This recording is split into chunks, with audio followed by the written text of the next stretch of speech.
Israel itu ngomongnya cuma sampai keturunan keempat gitu loh. Tapi kan Brother Yohanes ini udah keturunan yang ke-18.000 ya. Bahkan nggak dari Israel itu juga. Jadi sebenarnya dosa waris itu hanya mentoknya kepada orang-orang Israel kalau mau gitu, kalau mau. Nggak ke orang-orang yang bukan Israel. Kita nggak ada kepentingan sama sekali. Yang lahir di tanah Melayu di Indonesia ini nggak ada kepentingannya sama sekali sama Torah gitu. Jadi untuk apa? Buat apa gitu? Ini yang menarik. Gimana jadi Brother Yohanes masih mengimani dosa waris? Enggak kan, kalau menurut saya nih dari kejatuhan dulu dari Adam dan Hawa. Adam dan Ya. Hawa ini kan awalnya kan dia suci, kudus, telanjang saja mereka nggak ngerti. Berarti kan dia kudus, dia telanjang saja yang nggak ngerti. Apalagi dia hawa nafsu pasti dia tidak punya dia. Nah, begitu Adam dan Hawa jatuh dalam dosa karena memakan buah itu, akhirnya mereka berdua yang Hawa birahi, mereka melahirkan sakit. Berarti kan itu timbulnya hawa nafsu. Tadinya nggak muncul jadi muncul. Nah kemudian yang kedua sakit penyakit. Tadinya di Adam dan Hawa waktu belum jatuh dia nggak pernah sakit tuh. Tidur di Taman Eden aja tuh telanjang nggak sakit dia tuh. Sekarang manusia turunannya nggak pakai baju langsung sama masuk angin sakit. Jadi kan muncul tuh setelah kejatuhan Adam dan Hawa keturunannya tuh bisa sakit. Adanya sakitnya pas di sorga atau pas di bumi? Nah, waktu di surga waktu mereka dibuang ke bumi nih, Adam dan Hawa langsung merasakan kelemahan tubuh manusia, tubuh jasmaninya bisa sakit, rasa hawa nafsu, dia harus bersusah payah mencari makan, namanya kan dosa. Ya itu susahnya tuh pas di bumi atau pas di sorga? Hah? Susahnya pas di bumi. Bukan di sorga berarti ya? Nah, waktu di surga kan mereka masih kudus, belum masih diterima lah. Waktu di bumi kan mereka dibuang tuh. Kan dia melahirkannya di bumi, nggak melahirkan Kain dan Habel, ya kan? Nah, kalau misalnya masih di sorga berarti melahirkan nggak sakit ya? Nggak sakit, nggak melahirkan, justru mereka nggak menikah. Kalau nggak akan ada kita nggak akan ada ya? Nggak ada, ya betul. Jadi ini dosa yang nikmat dong sebenarnya. Tapi efeknya dari hawa nafsu ini kan timbullah namanya keserakahan, ya kan? Tapi efeknya peradaban deh. Peradaban, iya. Berarti semua peradaban ini datangnya dari keserakahan ya? Dari kejatuhan manusia pertama ini, iya. Dari sifat hawa nafsu itu. Menarik juga. Berarti kalau misalnya mereka tidak ada hawa nafsu, maka mereka tetap akan bugil ya dan hanya berdua saja. Berdua saja, betul. Iya. Jadi berarti tidak ada kesyukuran ya dalam kekristenan untuk semua yang kita punya sekarang, rumah yang kita miliki, pengetahuan yang kita pelajari, ilmu-ilmu yang memberikan manfaat kepada kehidupan kita, itu nggak ada keuntungan sama sekali ya, karena ini semua hanyalah sebuah kutukan ya. Nah, karena kejatuhan manusia ini kita belajar mensyukuri supaya kita jangan terbawa lagi keinginan daging, kata Paulus kan. Ya cuma kan ini semua kan hasil dari dosa waris kalau begitu. Ya, semua ilmu yang kita tahu ini semuanya hasil dari dosa waris kan. Mobil, handphone, Zoom. Kalau teknologi itu bukan dari dosa waris. Dosa waris. Tanpa dosa waris yang dilakukan Adam tidak akan ada teknologi seperti saat ini. Itu kan pengetahuan hanya membantu peradaban. Tuhan mengirimkan pengetahuan untuk membantu peradaban keturunan Adam dan Hawa yang jatuh ini. Sedangkan hukum-hukum Allah, hukum Torah itu untuk mengekang yang namanya dosa waris. Enggak. Pengetahuan itu kan membantu peradaban manusia nih. Iya, datang dari mana pengetahuan itu kan dari daging kan? Dari otak. Otak kan daging ya? Enggak, bukan dari Allah. Bukan dari Allah. Iya, dari Allah kepada otak kita kan? Iya, benar. Dikirim. Nah, iya otak itu kan daging gitu. Enggak kan, kalau hawa nafsu itu kan dari keinginan diri sendiri, dari daging bukan? Iya, ketika kita ada keinginan untuk membuat sesuatu yang lebih baik kehidupan misalnya, lalu kemudian sesuatu yang kita usahakan ini ternyata bermanfaat untuk orang banyak, ini kan dari daging. Bukan, itu dari pengetahuan dari Allah kalau itu. Iya, tetap aja semua sumbernya kan dari daging gitu loh, dari otak-otak juga. Beda. Kalau anak dari Allah dari daging. Nih begini, kalau kita menciptakan sesuatu, misalnya uang nih, uang kan hasil ciptaan manusia. Iya. Tetapi manusia jadi serakah. Nah yang serakah ini kan asalnya dari hawa nafsu. Lah menciptakan, misalnya kita menciptakan senjata gitu, menciptakan senjata. Iya. Nah, menciptakan senjata. Contoh pertama, internet digunakan kan untuk militer pertamanya. Itu kan karena manusia mengikuti keinginan daging untuk berkuasa. Nah, tapi ujung-ujungnya bermanfaat untuk semua umat kan? Nah, kalau dipakai buat berperang, ini asalnya untuk perang internet ini. Nah, makanya karena ini yang pertama punya internet ini militer, bukan masyarakat sipil. Iya.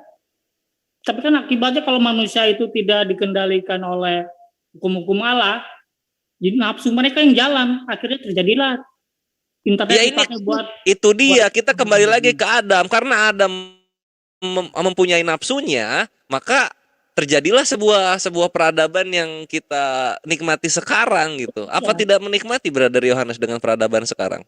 Menikmati, tetapi ada batasannya. Berarti menikmati dosa waris dong? Enggak, saya tidak menikmati tidak menikmati dosa waris, tetapi. Nah ini hasil dari apa? Kalau Adam tidak berbuat dosa waris, tidak akan ada yang seperti ini gitu loh. Makanya kan Tuhan turun mendatangkan keselamatan, perjanjian keselamatan kepada kaum dan keselamatan itu urusan akhirat, ini sekarang di dunia. Tuhan turun tahun 1. Sebelum tahun 1 Romawi sudah bikin jalan, Romawi sudah bikin bangunan. Iya. Pokoknya ini pengetahuan yang membantu peradaban itu sebenarnya baik datangnya dari Tuhan itu baik. Tapi bukan ya gimana kan, mau ada pengetahuan kalau misalnya Adam tidak melakukan dosa waris? Ya iya, makanya kan dipanggil.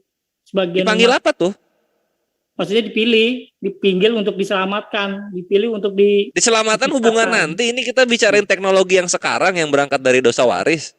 Bukannya kita harus mengagungkan dosa waris berarti ya? Bukan. Kalau teknologi gimana sih? Soalnya kalau misalnya Adam tidak melakukan dosa waris, maka peradaban ini tidak akan ada. Manusia hanya akan berdua dan hidup telanjang di surga sana. Harusnya begitu, kudus, harusnya begitu. Bukan kudus itu, kelihatan aurat. Tapi karena Adam dan Hawa jatuh gara-gara ada malaikat yang memberontak. Bahkan mereka makan nggak pakai sendok gitu loh kalau tanpa ada pengetahuan. Makan cuma makan buah-buahan saja di Taman Eden. Dia nggak makan daging. Iya, terus tahu nggak sih moralitas itu apa? Hah? Tahu nggak sih moralitas? Adam dan Hawa nggak ngerti mereka malah moralitas. Nah terus apa bedanya dengan binatang kalau kayak gitu? Kan kudus mereka itu. Binatang kan kudus juga berarti? Mereka kan nggak punya hawa nafsu. Adam dan Hawa itu nggak punya hawa nafsu di surga. Mereka itu kudus. Loh kalau misalnya Hawa nggak punya hawa nafsu, kenapa nggak nyiptain malaikat namanya? Dinamain manusia kok. Lah, itu kan manusia kudus. Manusia kudus apa bedanya sama malaikat jadinya? Kenapa Tuhan nggak nyiptain aja malaikat? Malaikat nggak punya nafsu. Ini malah nyiptain manusia kan? Manusia juga nggak punya nafsu, kan adil. Malaikat nggak punya nafsu. Manusia di surga di taman juga nggak punya nafsu. Tuhan itu kan ini adil. Yang aku tunjukkan sekarang ini adalah falasi dari dosa waris itu sendiri sebenarnya. Paling enak itu kita baca yang tertulis aja. Kejadian 1 nomor 26. Marilah kita jadikan menciptakan manusia. Untuk apa? Untuk menguasai bumi. Iya, itu intinya manusia diciptakan, bukan dosa waris, my brethren. Karena kejatuhan. Allah kan enggak ada kejatuhan. Ini baca aja Kejadian 1 nomor 26 itu. Jadi saya udah tahu itu. Apa? Coba diciptakan manusia untuk apa? Tapi kan asalnya kan untuk menguasai, bukan karena dosa. Lah buktinya kenapa ada hari kiamat? Buktinya tertulisnya begitu.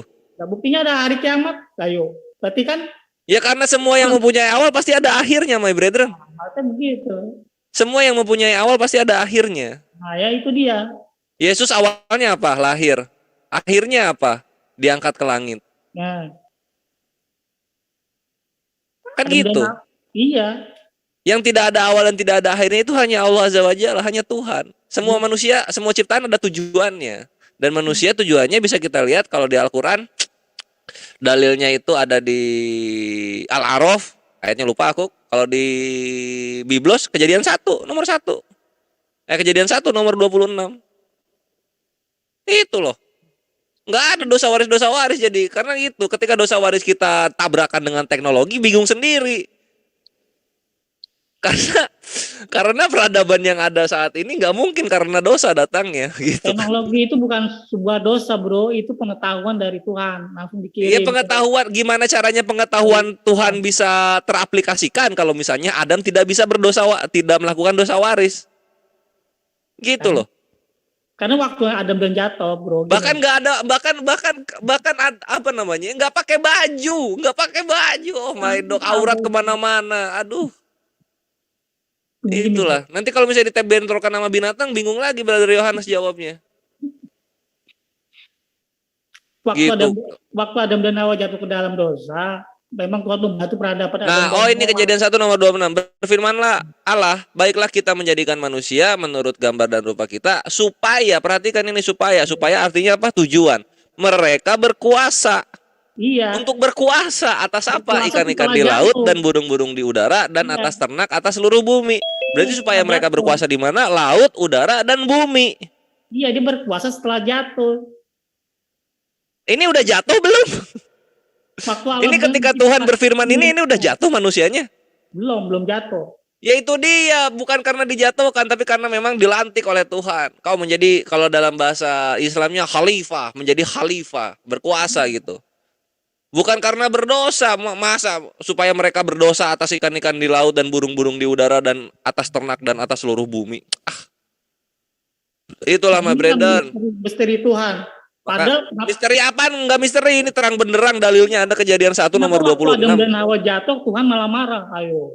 Tuhan marah-marah gimana? Marah, buktinya susah payah kau akan mengandung. Yang ya kan, susah payah. Yang cowok disuruh bekerja jerih payah. Yang cewek melahirkan merasa sakit. Ya kan? Kenapa? Itu menjelaskan apa yang akan terjadi ketika kita mempunyai fisik yang badani ini, yang jasad. Karena dalam jasad ini ada saraf-saraf yang menjadikan refleks terhadap sesuatu yang membahayakan tubuhnya. Kalau manusia Tuhan menjelaskan itu di awal supaya manusia tahu, supaya mereka tidak berbuat zalim terhadap diri sendiri melebihi kemampuannya. Gitu loh, kan ini simpel. Kalau misalnya kita hilangkan dosa waris, logika yang kayak gini dapat, my bre. Jadi Tuhan tuh udah wanti-wanti, nanti yang wanita akan hamil, akan melahirkan keturunan. Nah, untuk melahirkan sebuah keturunan generasi-generasi berikutnya ini akan ada pengorbanan. Apa itu? Rasa sakit. Ya, iya. Gitu loh. Iya, karena wanti-wanti ini kejatuhannya ini Tuhan, Adam dan Hawa ini diciptakan untuk berkuasa karena wanti-wanti. Karena dia sudah tahu untuk berkuasa. Ya iya. Apa hubungannya berkuasa dengan dosa waris? Apa hubungannya? Hubungannya apa coba? Karena kan dia diusir dari diusir tanah. Apa? Disuruh berkuasa kok diusir? Sekarang gimana caranya dia berkuasa kalau misalnya dia tetap ada di sorga?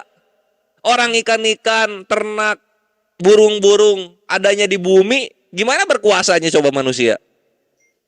Itu dia karena Tuhan sudah membaca, dia Adam dan Hawa ini pasti jatuh waktu digoda iblis. Karena dia akan berkuasanya di bumi bukan di sorga, my brethren. Iya, dia tahu, Allah itu tahu Adam dan Hawa pasti jatuh, pasti tidak taat dengan perintahnya. Makanya itu skenario Allah supaya manusia bisa langsung melakukan tugas yang diberikan. Apa itu? Berkuasa atas seluruh bumi. Cuma simple as that gitu loh. Oh iya, dan ini ikhwah, ini argumentasiku adalah pengembangan dari Gurunda Zuma. Lagi-lagi dalilnya ini datang dari Gurunda yang kita cintai. Barakallah Gurunda kami. Iya, Dek. Makasih. Apa silakan maestronya yang masuk ini. Aku udah cukup rasanya sebagai pembuka bintang utama. Lanjut. Oke, baik. Ya, menarik sekali apa yang diperbincangkan. Jadi gini, apa yang diutarakan tadi oleh Adinda Slayer itu udah valid itu berdasarkan data di dalam kitab saudara. Jadi kalau kita melihat secara garis besar tentang kitab kejadian maksud saya. Kalau kita lihat di terjemahan TSI itu jelaskan begini. Pada mulanya segala sesuatu Allah menciptakan tingkat-tingkat surga dan langit serta bumi. Itu terjemahan versi TSI. Lalu kemudian ini hal yang terkait dengan surga. Kalau terkait dengan neraka, di situ dijelaskan di dalam Matius 25 nomor 41 Dan ia akan berkata juga kepada mereka yang di sebelah kirinya, enyahlah dari hadapanku, hai kamu orang-orang terkutuk, enyahlah ke dalam api yang kekal, yang telah disediakan untuk iblis dan malaikat-malaikatnya.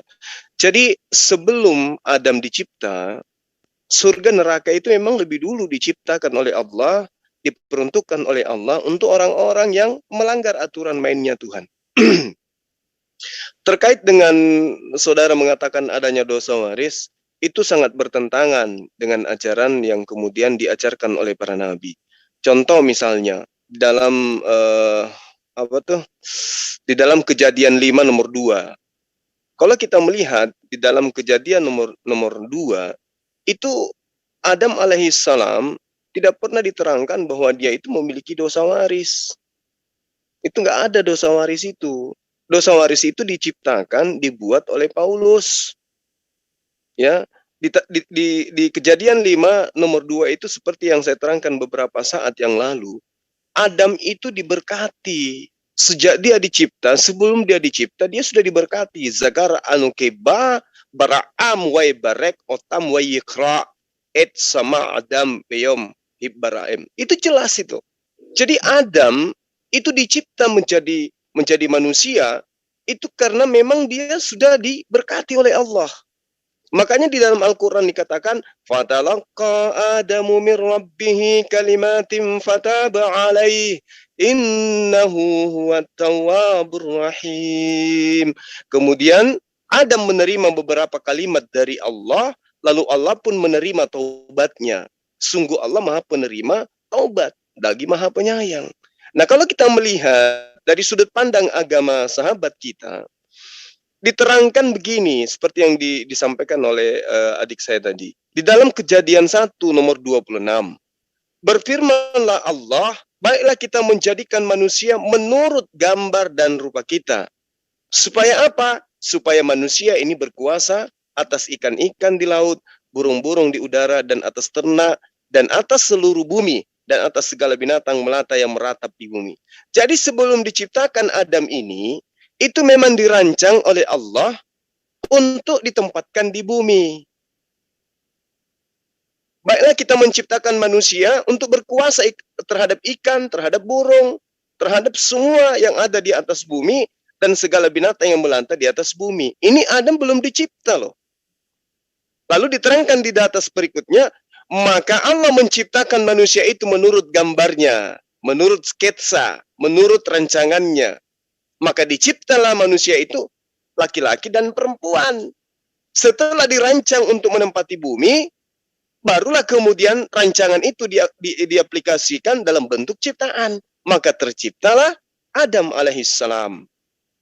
Nah, kalau dikatakan dia terkutuk, itu menabrak dalil. Karena dia jelas diterangkan bahwa dia tidak membawa dosa waris. Karena sejak dicipta, dia itu sudah sudah diberkati.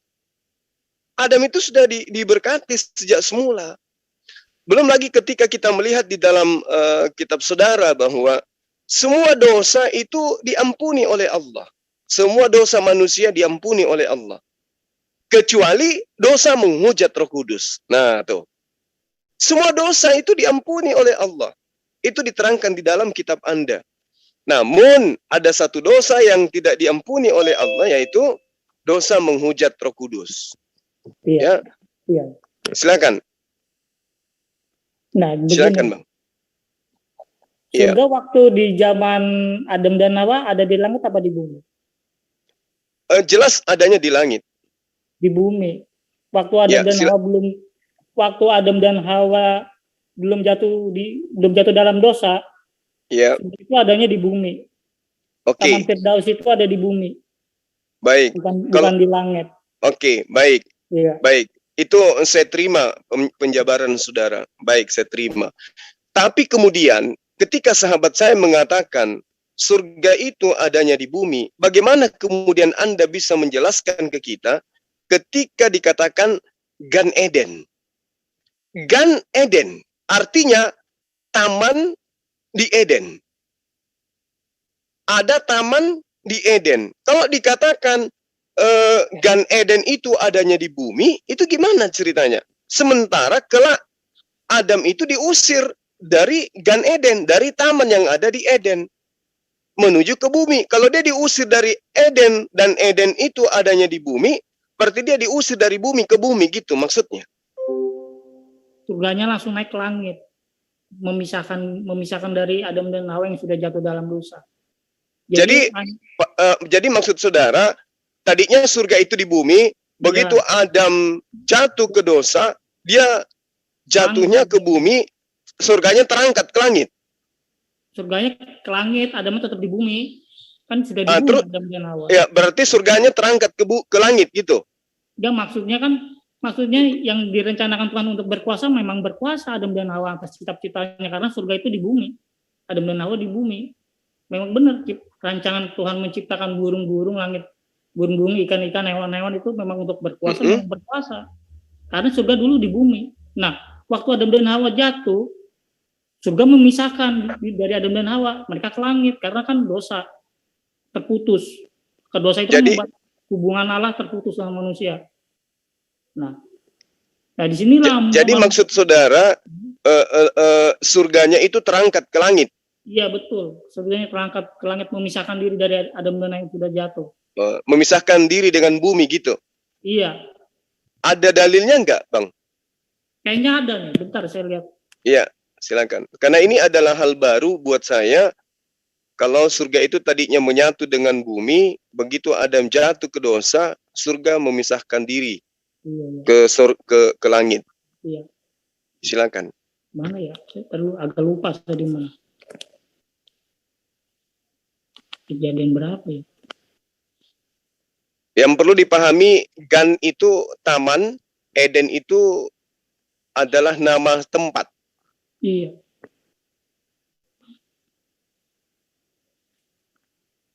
Kalau di Islam, Eden itu Aden. Jadi Jannatun Aden artinya taman Eden, bukan taman Eden ya, taman Eden.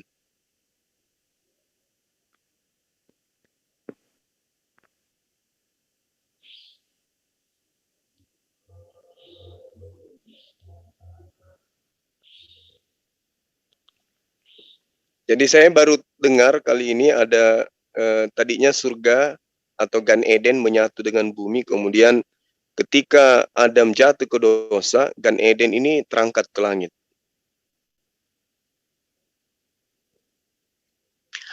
Atau gini aja deh, Bang. Sebelum saudara saya menemukan data itu, karena saya katakan saya belum pernah menemukan itu di Bible. Di dalam Kejadian 2 dikatakan gini, Kejadian 2 nomor 8 sampai nomor 14. Kita mulai dari nomor 8. Dijelaskan begini. Selanjutnya Tuhan Allah membuat taman di Eden.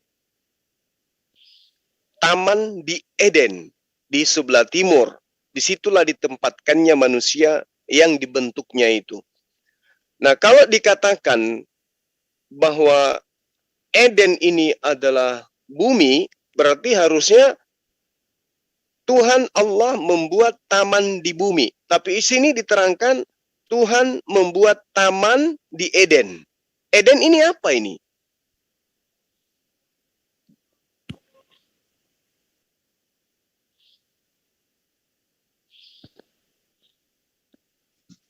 Taman surga. Nah, bukan taman di bumi kan? Tapi kan surga itu kan kalau belum ada yang berdosa dianggap kudus, bisa dibilang surga walaupun bukan di langit. Kalaupun di bumi belum ada dosa, belum ada kejahatan, masih bisa dibilang surga. Nah, begitu Adam dan Hawa sudah jatuh dalam dosa, barulah surga memisahkan bumi karena ada dianggap najis, dianggap kotor dosa itu. Aman. Ya, itu penafsiran. Yang saya tahu nama Eden itu adalah sebuah tempat. Dikatakan Gan di Eden artinya taman di Eden. Nah, Eden ini apa? Kalau saudara saya mengatakan surga, berarti itu udah benar. dari surga dia dicipta, kemudian diusir ke bumi. Jadi bumi itu bukan Eden. Eden juga bukan bumi. Bumi bukan Eden. Eden berbeda dengan bumi. Kan kalau Gan Eden kan di dalam bahasa Yunaninya paradaisos, artinya Firdaus kalau di dalam bahasa Quran. Ya, Firdaus, paradiso atau paradesos atau Gan Eden. Artinya ini berbicara tempat di luar daripada bumi.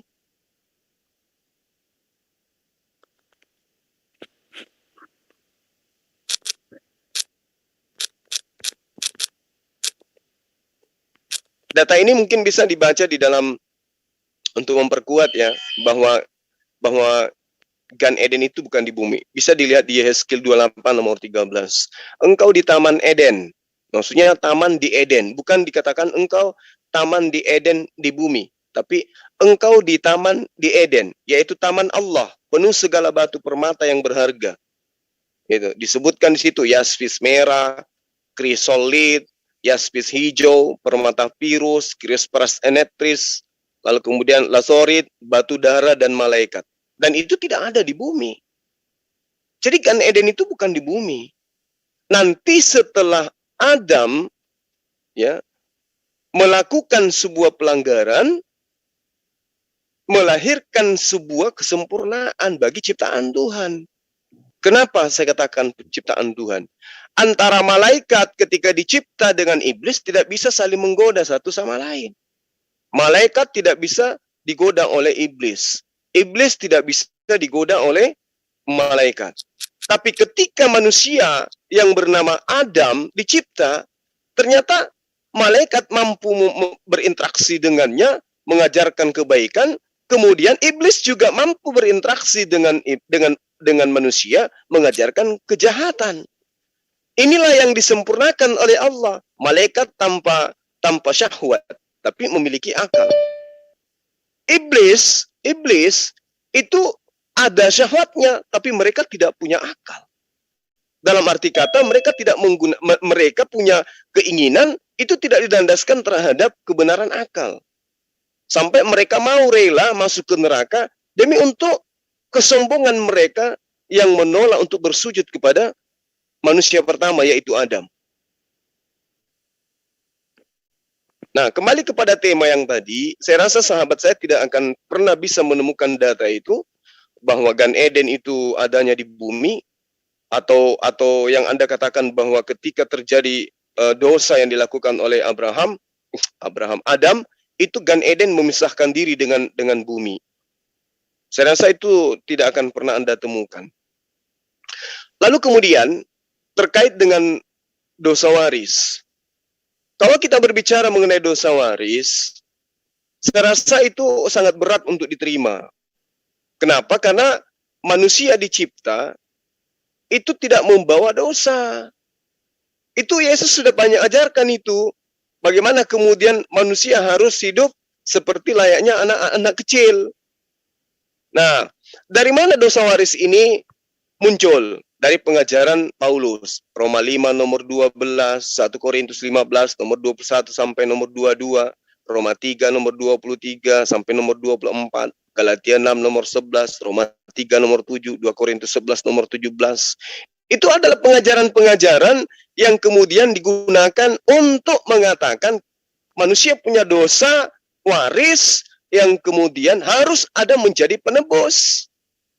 Sehingga dijadikanlah Yesus ini sebagai korban untuk menebus dosa-dosa manusia, gitu. Padahal ketika kita melihat daripada pengajaran daripada Yesus itu sendiri, itu mengajarkan manusia untuk bertaubat. Artinya tidak ada dosa waris.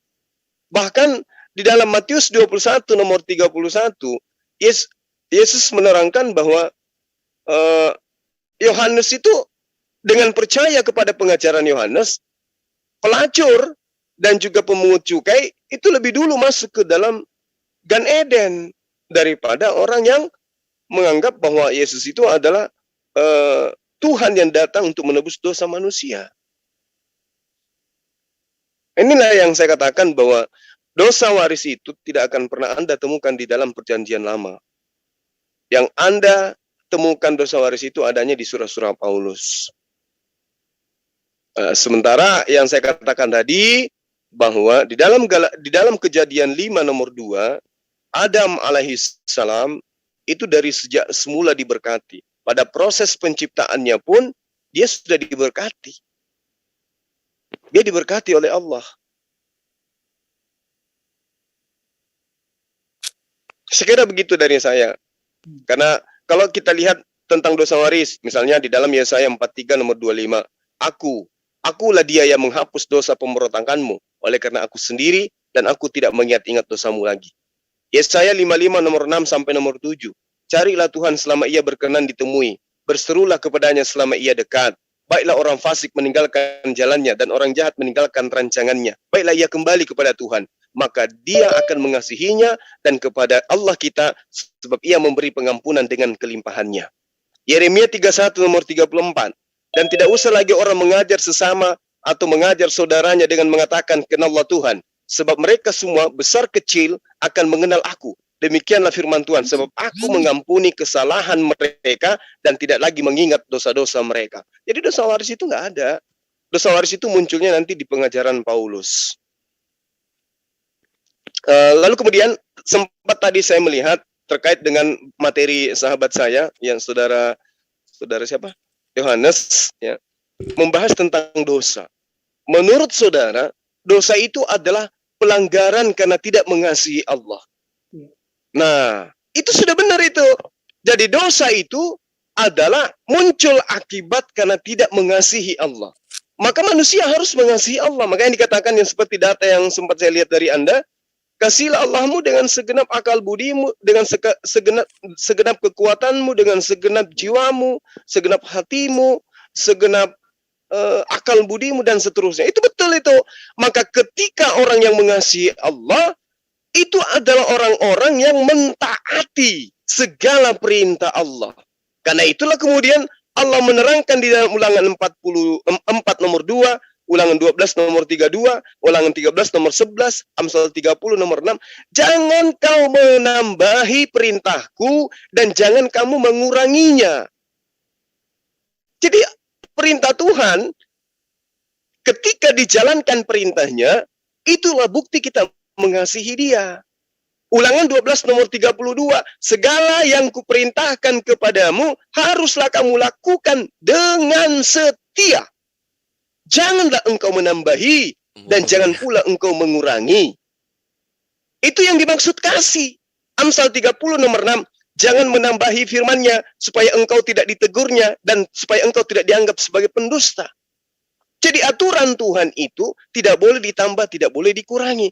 Makanya Yesus menerangkan, aku datang bukan untuk meniadakan hukum Taurat.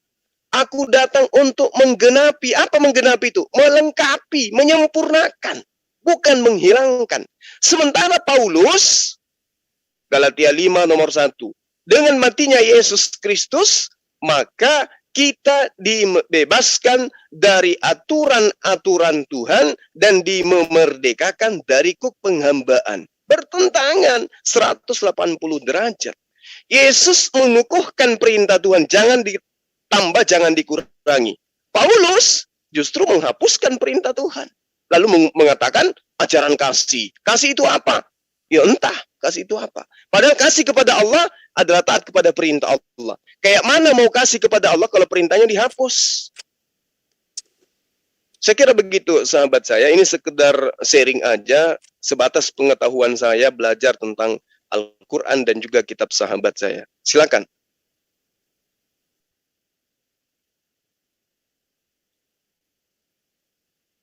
Jadi kayaknya sudah selesai apa ya dosa waris ya dibahas?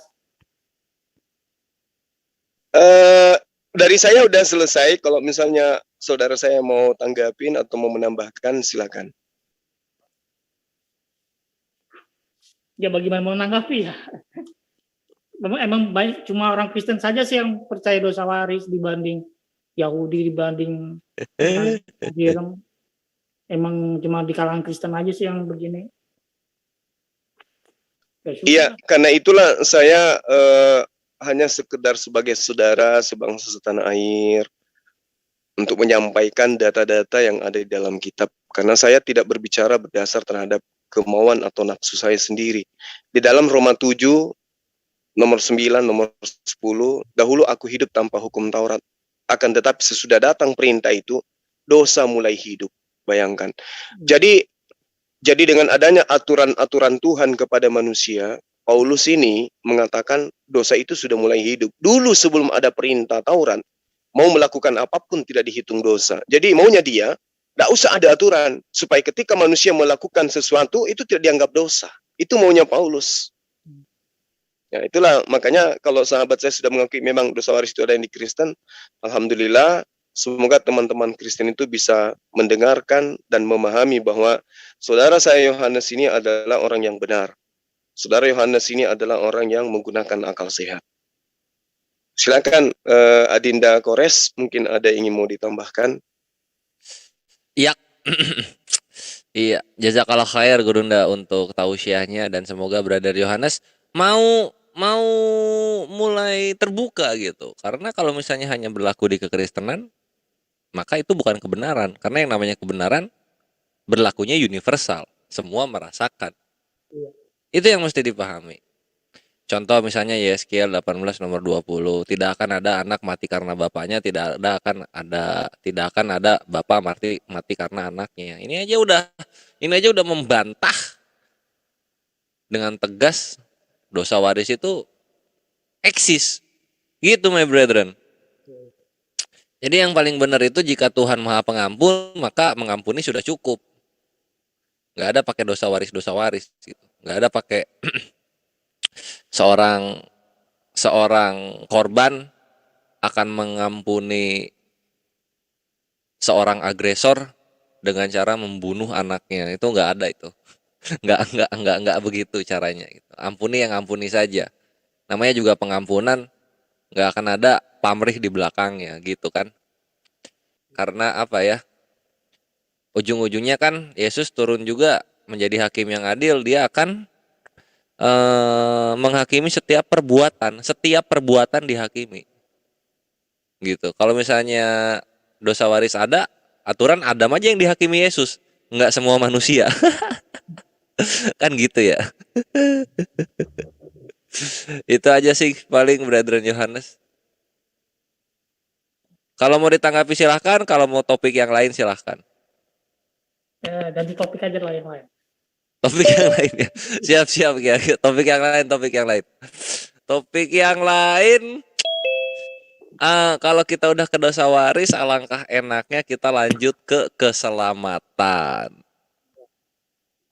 Nah, Bang mungkin Kores. Iya. Tambahan dikit dong gitu. Boleh atuh sok. Coba sedikit tambahan dari saya ya, untuk masalah dosa waris. Kalau kita lihat juga dari perjanjian lama itu tidak ada ayat yang jelas yang mengatakan spesifik tentang dosa waris ini gitu. Nah, sebagaimana yang dikatakan oleh Bang Kores tadi di Yeskiel 18:20, bapak tidak menanggung dosa anaknya, anak tidak menanggung dosa bapaknya.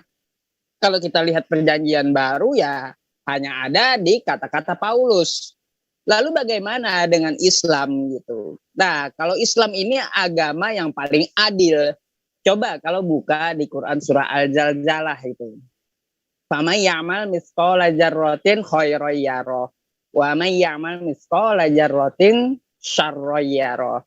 Barang siapa yang berbuat kebaikan seberat biji zarah, maka dia akan melihat balasannya. Barang siapa yang melakukan kejahatan sebesar biji zarah, dia juga akan menerima balasannya. Jadi konsep di agama Islam itu menurut saya sangat adil gitu. Nah, apa balasan kebaikan? Ya kita buka di Quran surah Ar-Rahman gitu. Hal jazaul ihsani illal ihsan. Kebaikan itu akan dibalas dengan kebaikan. Nggak ada ujuk-ujuk ya. Tuhan itu mengorbankan ya jasad manusia untuk menebus dosa. Ini juga nggak masuk akal. Berarti Tuhan kejam kali gitu.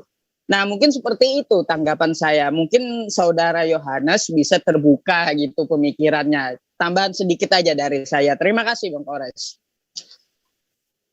Ya, siap Akhina Yusuf. Waiyakum. Terima kasih juga untuk tambahannya. Nah, ini Brother Yohanes, ada mau ditanggapi dari Akhina Yusuf? Tidak. Langsung Tidak ada topik lain juga. aja. Iya, tidak. Oke, siap kalau begitu. Semoga jadi bahan renungan ya dengan apa dalil-dalil yang kami bawakan dan juga logika-logika yang kami suguhkan. Berikutnya mengenai keselamatan nih. Keselamatan ini menarik juga loh my brethren. Mungkin bisa pertama aku tanya dulu deh. Brother Yohanes sudah yakinkah menjadi kekristenan itu akan masuk sorga? Yakin kalau saya sudah menjadi manusia baru, ciptaan baru. Menjadi Karena- manusia baru. Iya. Kalau manusia lama itu kan masih hidup dalam perhambaan dosa. Nah, sedangkan manusia baru itu hidupnya sudah meninggalkan dosa. Nah, yang sudah meninggalkan dosa ini Manusia baru itu lahir baru bukan sih? iya, lahir baru. Tapi kan kebanyakan orang Kristen itu lahir baru itu bisa bahasa roh, padahal nggak cuma sebatas bisa bahasa roh doang. Lahir baru Bukannya itu lahir baru itu berarti udah dibaptis ya? bukan sekedar hanya dibaptis saja, tapi emang benar-benar hidupnya meninggalkan kehidupan manusia lama, kehidupan yang penuh dosa itu. Oh, bukan sekedar ya. Iya, Oke. jadi dalam sebenarnya maknanya. Cuma kan orang-orang Kristen taunya lahir baru bisa bahasa roh, udah langsung hidupnya kayaknya sama aja. Berarti Gitu.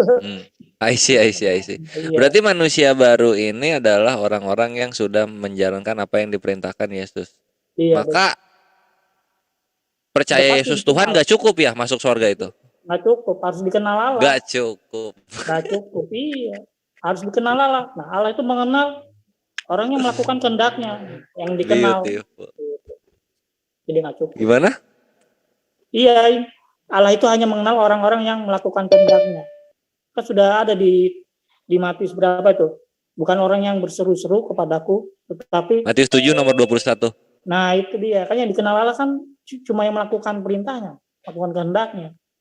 Jadi nggak cukup hanya percaya Yesus bisa bahasa roh, tapi kalau hidupnya tidak pernah melakukan kehendaknya, yang nggak dikenal juga. Apa aja sih? Apa aja sih yang sesuai dengan kehendak Allah itu? Ya itu menjadi ciptaan baru, meninggalkan kehidupan manusia lama, yang manusia duniawi, manusia yang hanya hidupnya mengejar apa ya, perkara-perkara duniawi. Jadi apa sih kayak gimana sih manusia baru? Kalau di kita ya, di Islam itu kita ada namanya hijrah. Kita hijrah gitu. Kita meninggalkan kemaksiatan, kehidupan fasik di masa lalu kita gitu. Kita mulai taat beribadah kepadanya, melakukan kewajiban-kewajiban kita. Contoh sholat 5 waktu, kemudian puasa Ramadan, lalu amalan-amalan sunnah lainnya. Nah itu dengan menjalankan itu kita insya Allah masuk surganya cepat gitu. Bisa secepat kilat melewati asyirat atau hanya sebentar saja di dalam neraka. Tapi ujung-ujungnya Islam itu masuk surga. Maka keselamatan kita itu udah pasti gitu. Nah, kalau di kekristenan Dia apa? Pertama kehendak Allah itu apa? Kalau di kita 2 aja cukup. Sholat 5 waktu, puasa Ramadan. Kalau Yohanes apa?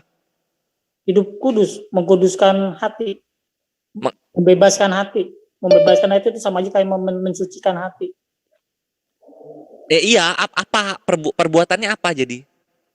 Perbuatannya jangan terikat dengan hal-hal duniawi, materi, hal-hal benda-benda yang diciptakan manusia ini. Mau itu halal, apalagi haram, nggak boleh. Halal aja kita nggak boleh terikat. Berarti Gitu. nggak boleh punya rumah? Bukan, punya rumah boleh, punya mobil boleh, tapi jangan terikat. Kan ada nih orang baru beli mobil baru, sopirnya nggak sengaja merusak cat mobil, senggol gitu kan, salah parkir gitu kan, rusak catnya karena masih baru, belum lunas, marah-marah. Nah itu namanya keterikatan. Oh, Udah I kudus hatinya. see. Iya, iya. Jadi Tapi manusia kalau baru di dalam kekristenan itu menjalankan nggak kehendak boleh Bapa itu jangan marah-marah berarti ya? jangan marah-marah, walaupun mobil baru, baret gitu masuk supirnya, itu jangan marah gitu, ya memaafkan lah.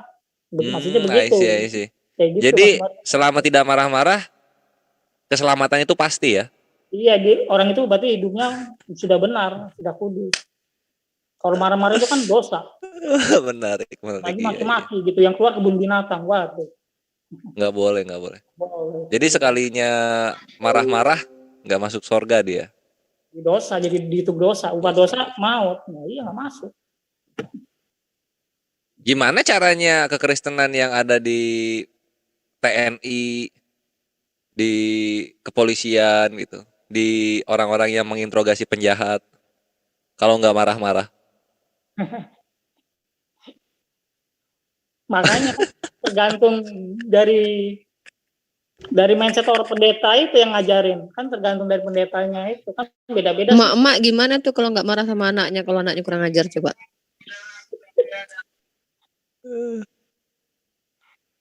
Ya harus sabar. Harusnya kita jangan berdosa karena hal-hal lahiriah, hal-hal dunia itu nggak boleh. Itu Oh, di namanya Al-Quran ada itu perintah untuk bersabar, itu ada di Islam, ada perintahnya. Kalau di Kristen ada perintahnya nggak, bersabarlah gitu, ada nggak? ada buah-buah roh itu, buah-buah 9 buah roh itu ada. Apa sih maksudnya 9 buah roh itu, maksudnya gimana sih itu? Itu kan karakter ilahi itu. Kasih, lemah lembut, sabaran, penguasaan diri. Nah, itu. Gimana caranya lemah lembut ke orang yang diinterogasi kepada seorang pengkhianat negara? Kasihan banget polisi. Gimana caranya lemah lembut ke para pelaku kriminal? Makanya ditanya dulu. Bisa lah Kores, jangan nakal lagi ya, kan bisa itu. Ditanya dulu latar belakang dia berbuat jahat apa? Karena hidupnya memang tidak dipedulikan sama orang lain, dia hidupnya susah agar jadi berbuat jahat. Kan orang berbuat jahat itu kan dilihat dulu latar belakangnya berbuat jahat.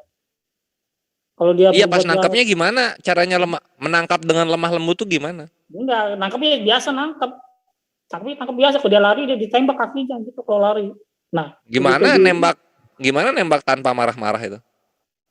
nanti pas diinterogasi kita selidiki Bisa lah. Dor, kan bisa, gimana sih? Masa nggak bisa? Kenapa dia berbuat jahat, kenapa dia berbuat dosa. Iya, silakan Gurunda. Oke, baik. Jadi saudara saya Yohanes, jadi gini sahabatku yang insya Allah akan dirahmati oleh Allah. Jadi Amin. gini, Amin. tadi kita sudah membahas tentang dosa waris. Dan di situ poinnya kemudian kita tidak menemukan data bahwa dosa waris itu adalah pengajaran para nabi, terkecuali munculnya di perjanjian baru di Kristen, dan itu sahabat saya sudah akui. Nah, sekarang kita masuk ke dalam sesi kedua, membahas tentang keselamatan. Ini sangat penting. Kalau tadi dosa waris itu sudah kita tinggalkan dan kita tidak temukan dalam pengajaran para nabi, sekarang masuk ke dalam sesi keselamatan. Apa sih yang diterangkan oleh para nabi tentang keselamatan itu? Kalau sahabat saya mengatakan hidup baru, ya itu betul. Dalam pengajaran Islam yang dikatakan oleh adinda saya tadi itu adalah hijrah, taubatan nasuha. Makanya semua nabi mengajarkan umatnya, manusia itu untuk bertaubat. Di dalam Yohanes 5 nomor 24, Yesus menerangkan begini, Aku Yesus berkata kepadamu, sesungguhnya barang siapa mendengar perkataanku dan percaya kepada dia yang mengutus aku, ia akan memperoleh hidup yang kekal dan tidak turut dihukum, sebab ia sudah pindah dari dalam maut ke dalam hidup. Jadi poin yang diajarkan oleh Yesus adalah, sesungguhnya barang siapa mendengarkan perkataanku. Jadi lagi-lagi yang menjadi acuan untuk didengarkan itu adalah perkataannya Yesus. Bukan perkataannya Paulus, bukan perkataannya Lukas dan semua-semua. Tetapi harus merujuk kepada perkataan Yesus. Barang siapa yang mendengarkan perkataanku dan percaya kepada Bapa yang mengutus aku, ia mempunyai hidup yang kekal. Siapa tuh? itu? Terhitung kayaknya itu. Kok kayak gitu Lanjut, sih? lanjut, Guruna. Iya. Sesungguhnya barang siapa yang mendengarkan perkataanku dan percaya kepada Dia yang mengutus aku, ia memperoleh hidup yang kekal.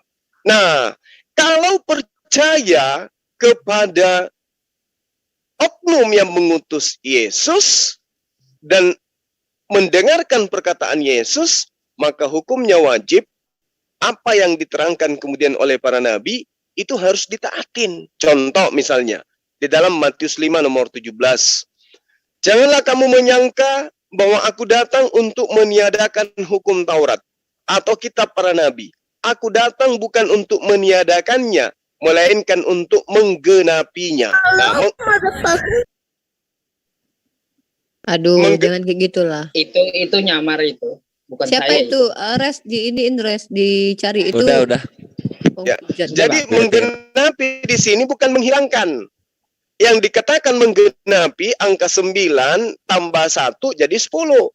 Bukan dihilangkan, bukan dihapuskan, bukan dikurangin. Itu yang dimaksud menggenapin. Lalu kemudian di Matius 5 nomor 18 diterangkan, karena aku berkata kepadamu, sesungguhnya selama belum lenyap langit dan bumi, satu iota pun tidak boleh dihilangkan dari hukum Taurat sebelum semuanya terjadi. Apa semua terjadi? Semua yang terjadi, bumi lenyap, langit lenyap, itu semua tidak boleh dihilangkan sebelum semua itu terjadi. Lalu kemudian di data selanjutnya, di nomor 19 diterangkan, karena itu siapa yang meniadakan salah satu perintah hukum Taurat, sekalipun yang paling kecil, dan mengajarkan demikian kepada orang lain, ia akan menduduki tempat yang paling rendah di dalam kerajaan surga. Nah, boleh instruksi. Bentar. Siapa yang meniadakan hukum Taurat? Paulus, Kristen yang meniadakan hukum Taurat itu. Dia menghilangkan semua ketetapan-ketetapan Tuhan. Sementara Tuhan menerangkan, ya, di dalam Mazmur 19 nomor 7, di situ diterangkan Taurat Tuhan itu sempurna, menyegarkan jiwa, peraturan Tuhan itu teguh, memberikan hikmat kepada orang-orang yang tak berpengalaman, atau bagi orang yang naif, atau orang yang bodoh. Jadi Taurat itu memang adalah merupakan sebuah ketentuan Tuhan yang tidak boleh ditambah dan dikurangi oleh Bani Israel. Lalu kemudian di data selanjutnya diterangkan, maka aku berkata kepadamu, jika hidup keagamaanmu tidak lebih baik daripada hidup keagamaan ahli-ahli Taurat dan orang-orang Farisi, sesungguhnya kamu tidak akan masuk ke dalam kerajaan surga. Artinya bahwa kalau sahabat saya tadi Yohanes mengatakan saya harus hidup baru, harus lahir baru, harus meninggalkan segala sesuatu yang membuat segala hal yang Anda katakan tadi. Poinnya kemudian adalah tidaklah mungkin Anda masuk ke dalam kategori orang-orang yang diselamatkan meski Anda itu bukan pemarah, meski Anda itu bukan bajingan, suka mengganggu orang. Kalau tidak mentaati perintah Tuhan, ya percuma. Yang dikatakan mengasihi Tuhan adalah mengikuti perintah Tuhan. Lalu bagaimana dengan kami umat Islam? Walladzina amanu wa amilus salihati ulaika ashabul jannah hum fiha khalidun. Orang-orang yang beriman, orang-orang yang mengerjakan perintah-perintah Tuhan, mereka itu penghuni surga, mereka kekal di dalamnya. Lalu kemudian diterangkan walladzina amanu wa amilus salihati sanudakhiluhum jannatin tajri min tahtihal anhar khalidina fiha. Adapun orang-orang yang beriman ini apa? Melaksanakan perintah-perintah Tuhan, menjauhi larangan-larangan Tuhan, dan melakukan kebajikan, kelak akan kami masukkan ke dalam surga yang mengalir di dalamnya sungai-sungai. Mereka kekal di dalamnya selama-lamanya. Lalu diterangkan lagi, walladzina amanu wa amilus salihati sanudakhiluhum jannatin tajri min tahtihal anhar khalidina fiha abada wa'dallahi haqqan wa man asdaqu minallahi qila. Jadi keselamatan dalam ajaran agama Islam itu valid, absolut. Innal ladzina amanu wa amilus salihati wa akhbatu ya ila rabbihim ulaika ashabul jannah hum fiha khalid. Selalu diterangkan umat Islam itu kekal di surga, umat Islam itu kekal di surga, umat Islam itu kekal di surga. Sementara kalau kita melihat data valid di dalam kitab saudara orang yang menuhankan Yesus itu tidak ada jaminan keselamatan dari Yesus. Ini yang harus dipelajari dengan baik. Umat Islam, innalladzina amanu wa amilus shalihat kanat lahum jannatul firdausi nuzula. Orang Islam yang mengerjakan kebajikan, melakukan amal soleh, untuk mereka disediakan surga Firdaus sebagai tempat tinggal. Nah, ini berbicara mengenai konsep keselamatan. Di Islam itu sudah final, umat Islam disediakan Firdaus untuk umat Islam. Lalu kemudian ketika kita berbicara tentang ajaran Yesus, maka keselamatan itu hanya ada pada mereka yang taat kepada perintah Tuhan dan berusaha menjauhi larangan Tuhan. Demikian.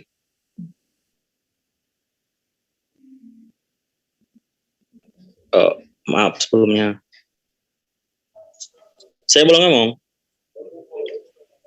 Selamat malam. Malam. Silahkan ditanggapi. Iya, saya menanggapi ya. Buat Bapak Ustadz, saya manggilnya Bapak Ustadz saja ya. Boleh nggak kita mencomot-comot ayat hanya untuk memperkuat argumen kita gitu, tanpa kita melihat keseluruhan teks itu gitu. Boleh tidak di dalam agama Bapak gitu? Kalau boleh, berarti ajaran Bapak tadi bahwa Bapak hanya menyampaikan argumen yang Bapak anggap itu benar dan itu dapat menjatuhkan orang gitu. Oke. Kalau Bapak baca secara keseluruhan dari teks tersebut, itu bukan mengandung hal seperti itu gitu. Iya. Jadi jangan menyimpulkan, membuat premis untuk menjadi argumen ataupun landasan kita di dalam kita ingin berkata benar gitu. Tapi coba pahami gitu. Itu aja. Oke. Kalau Anda bertanya kepada saya bolehkah? Boleh. Selayaknya pengarang kitab Anda mencomot-comot data di dalam kitabnya agama lain. Boleh. Coba. Usia daripada kitab Taurat, kitab Tanak sampai kitab Perjanjian Baru itu kurang lebih 1.700 tahun. Eli lama sabaktani, comot dari kitabnya orang. Padahal data untuk di dalam Mazmur itu bukan ke situ tujuannya, tapi diambil. Coba.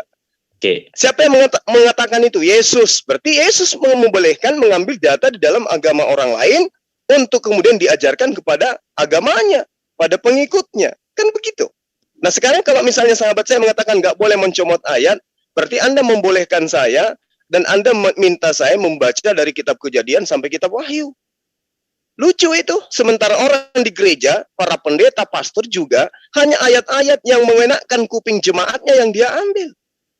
Ayat-ayat yang lain, data-data yang lain nggak digunakan. Kalau saya menggunakan, silakan Anda bantah. Kalau misalnya Yesus mengatakan tidak setitik pun dihilangkan dari hukum Taurat, bantah dengan menggunakan data Yesus bahwa hukum Taurat itu sudah tidak berguna lagi. Sebagaimana Paulus mengajarkan bahwa hukum Taurat itu adalah sengat maut. Di mana Yesus menerangkan bahwa hukum Taurat itu adalah sengat maut? Tunjukkan. Mungkin dengan begitu Anda bisa terselamatkan dari apa yang saya katakan. Roma 7 nomor 9, nomor 10. Dahulu aku hidup tanpa hukum Taurat, akan tetapi sesudah datang perintah atau hukum Taurat, dosa mulai hidup. Tunjuk data dari Yesus bahwa hukum Taurat itu adalah penyebab dosa manusia. Silakan. Oke, terima kasih. Jadi begini ya Pak, konteks sejarah yang Bapak maksudkan tadi itu sudah jauh berbeda. Jadi Bapak mencomot ayat dari Matius 5 ayat 18. Kalau tidak salah itu ayatnya tentang Allah, Yesus Kristus Tuhan tidak akan menghilangkan hukum Taurat satupun gitu ya. Jadi Bapak mengambil satu ayat lagi untuk memperkuat argumen Bapak gitu. Kalau kita melihat sejarah dan konteks, ataupun kita melihat analisis teks, Bapak, saya mohon maaf gitu ya. Sebelum kita membaca kesimpulan, pasti kita membaca dulu yang namanya pendahuluan gitu. Bagaimana Bapak bisa menyimpulkan kalau Bapak belum bisa membuat satu pendahuluan yang baik gitu. Jadi kalau ada pendeta yang seperti itu, saya rasa itu bukan untuk mengenakan kuping jemaatnya gitu. Tapi itu untuk apa ya? Itulah jalan cerita Alkitab itu gitu loh. Jalan cerita firman Tuhan itu gitu. Bukan untuk mengenakan kuping jemaat, tapi memang itulah ajaran yang diajarkan oleh Tuhan gitu. Jadi kalau ada yang pendeta yang seperti itu, kasih tahu saya gitu, biar kita labrak gitu. Karena setahu saya pendeta-pendeta itu, dia itu sebelum dia mengkhotbahkan itu, pasti dia itu mempelajari ayat itu gitu. Dan sebelum dia mempelajari ayat itu, pertama-tama dia harus berdoa. Sama dengan agama Bapak gitu. Sebelum Bapak membuat satu ayat ataupun satu perikop gitu kan, satu konteks gitu, pasti Bapak membaca dulu, berdoa gitu. Nah, itulah yang Bapak ajarkan gitu, sama dengan kami gitu. Jadi jangan Bapak bilang bahwa di dalam Roma 7, satu lagi nih, Yesus tidak bilang bahwa dari hukum Taurat itu orang binasa gitu. Tapi pada zaman itu, inilah sejarah yang harus kita ketahui gitu. Pada zaman itu, orang-orang Yahudi itu umumnya hanya mempercayai hukum Torah gitu. Nah, ini yang harus kita pelajari, ini harus sejarahnya gitu. Sejarahnya harus kita dapat gitu. Jangan mengambil ayat, oh ini seperti ini seperti ini, itu sudah salah gitu. Tapi di dalam ayat itu bahwa hukum Torah yang mereka pegang, itulah yang menjadi landasan mereka untuk mereka itu dapat menghakimi gitu. Oh, mengatakan ini tidak benar, ini tidak benar. Nah, itulah yang dimaksudkan Yesus ataupun Paulus, di situ penulisnya Paulus gitu ya. Tapi saya rasa Paulus menegaskan kepada orang-orang di Roma bahwa jangan kalian meneladani hukum Taurat gitu sebagai iman kalian. Itu hanya sebagai panduan kalian hidup untuk kalian hidup lebih baik gitu.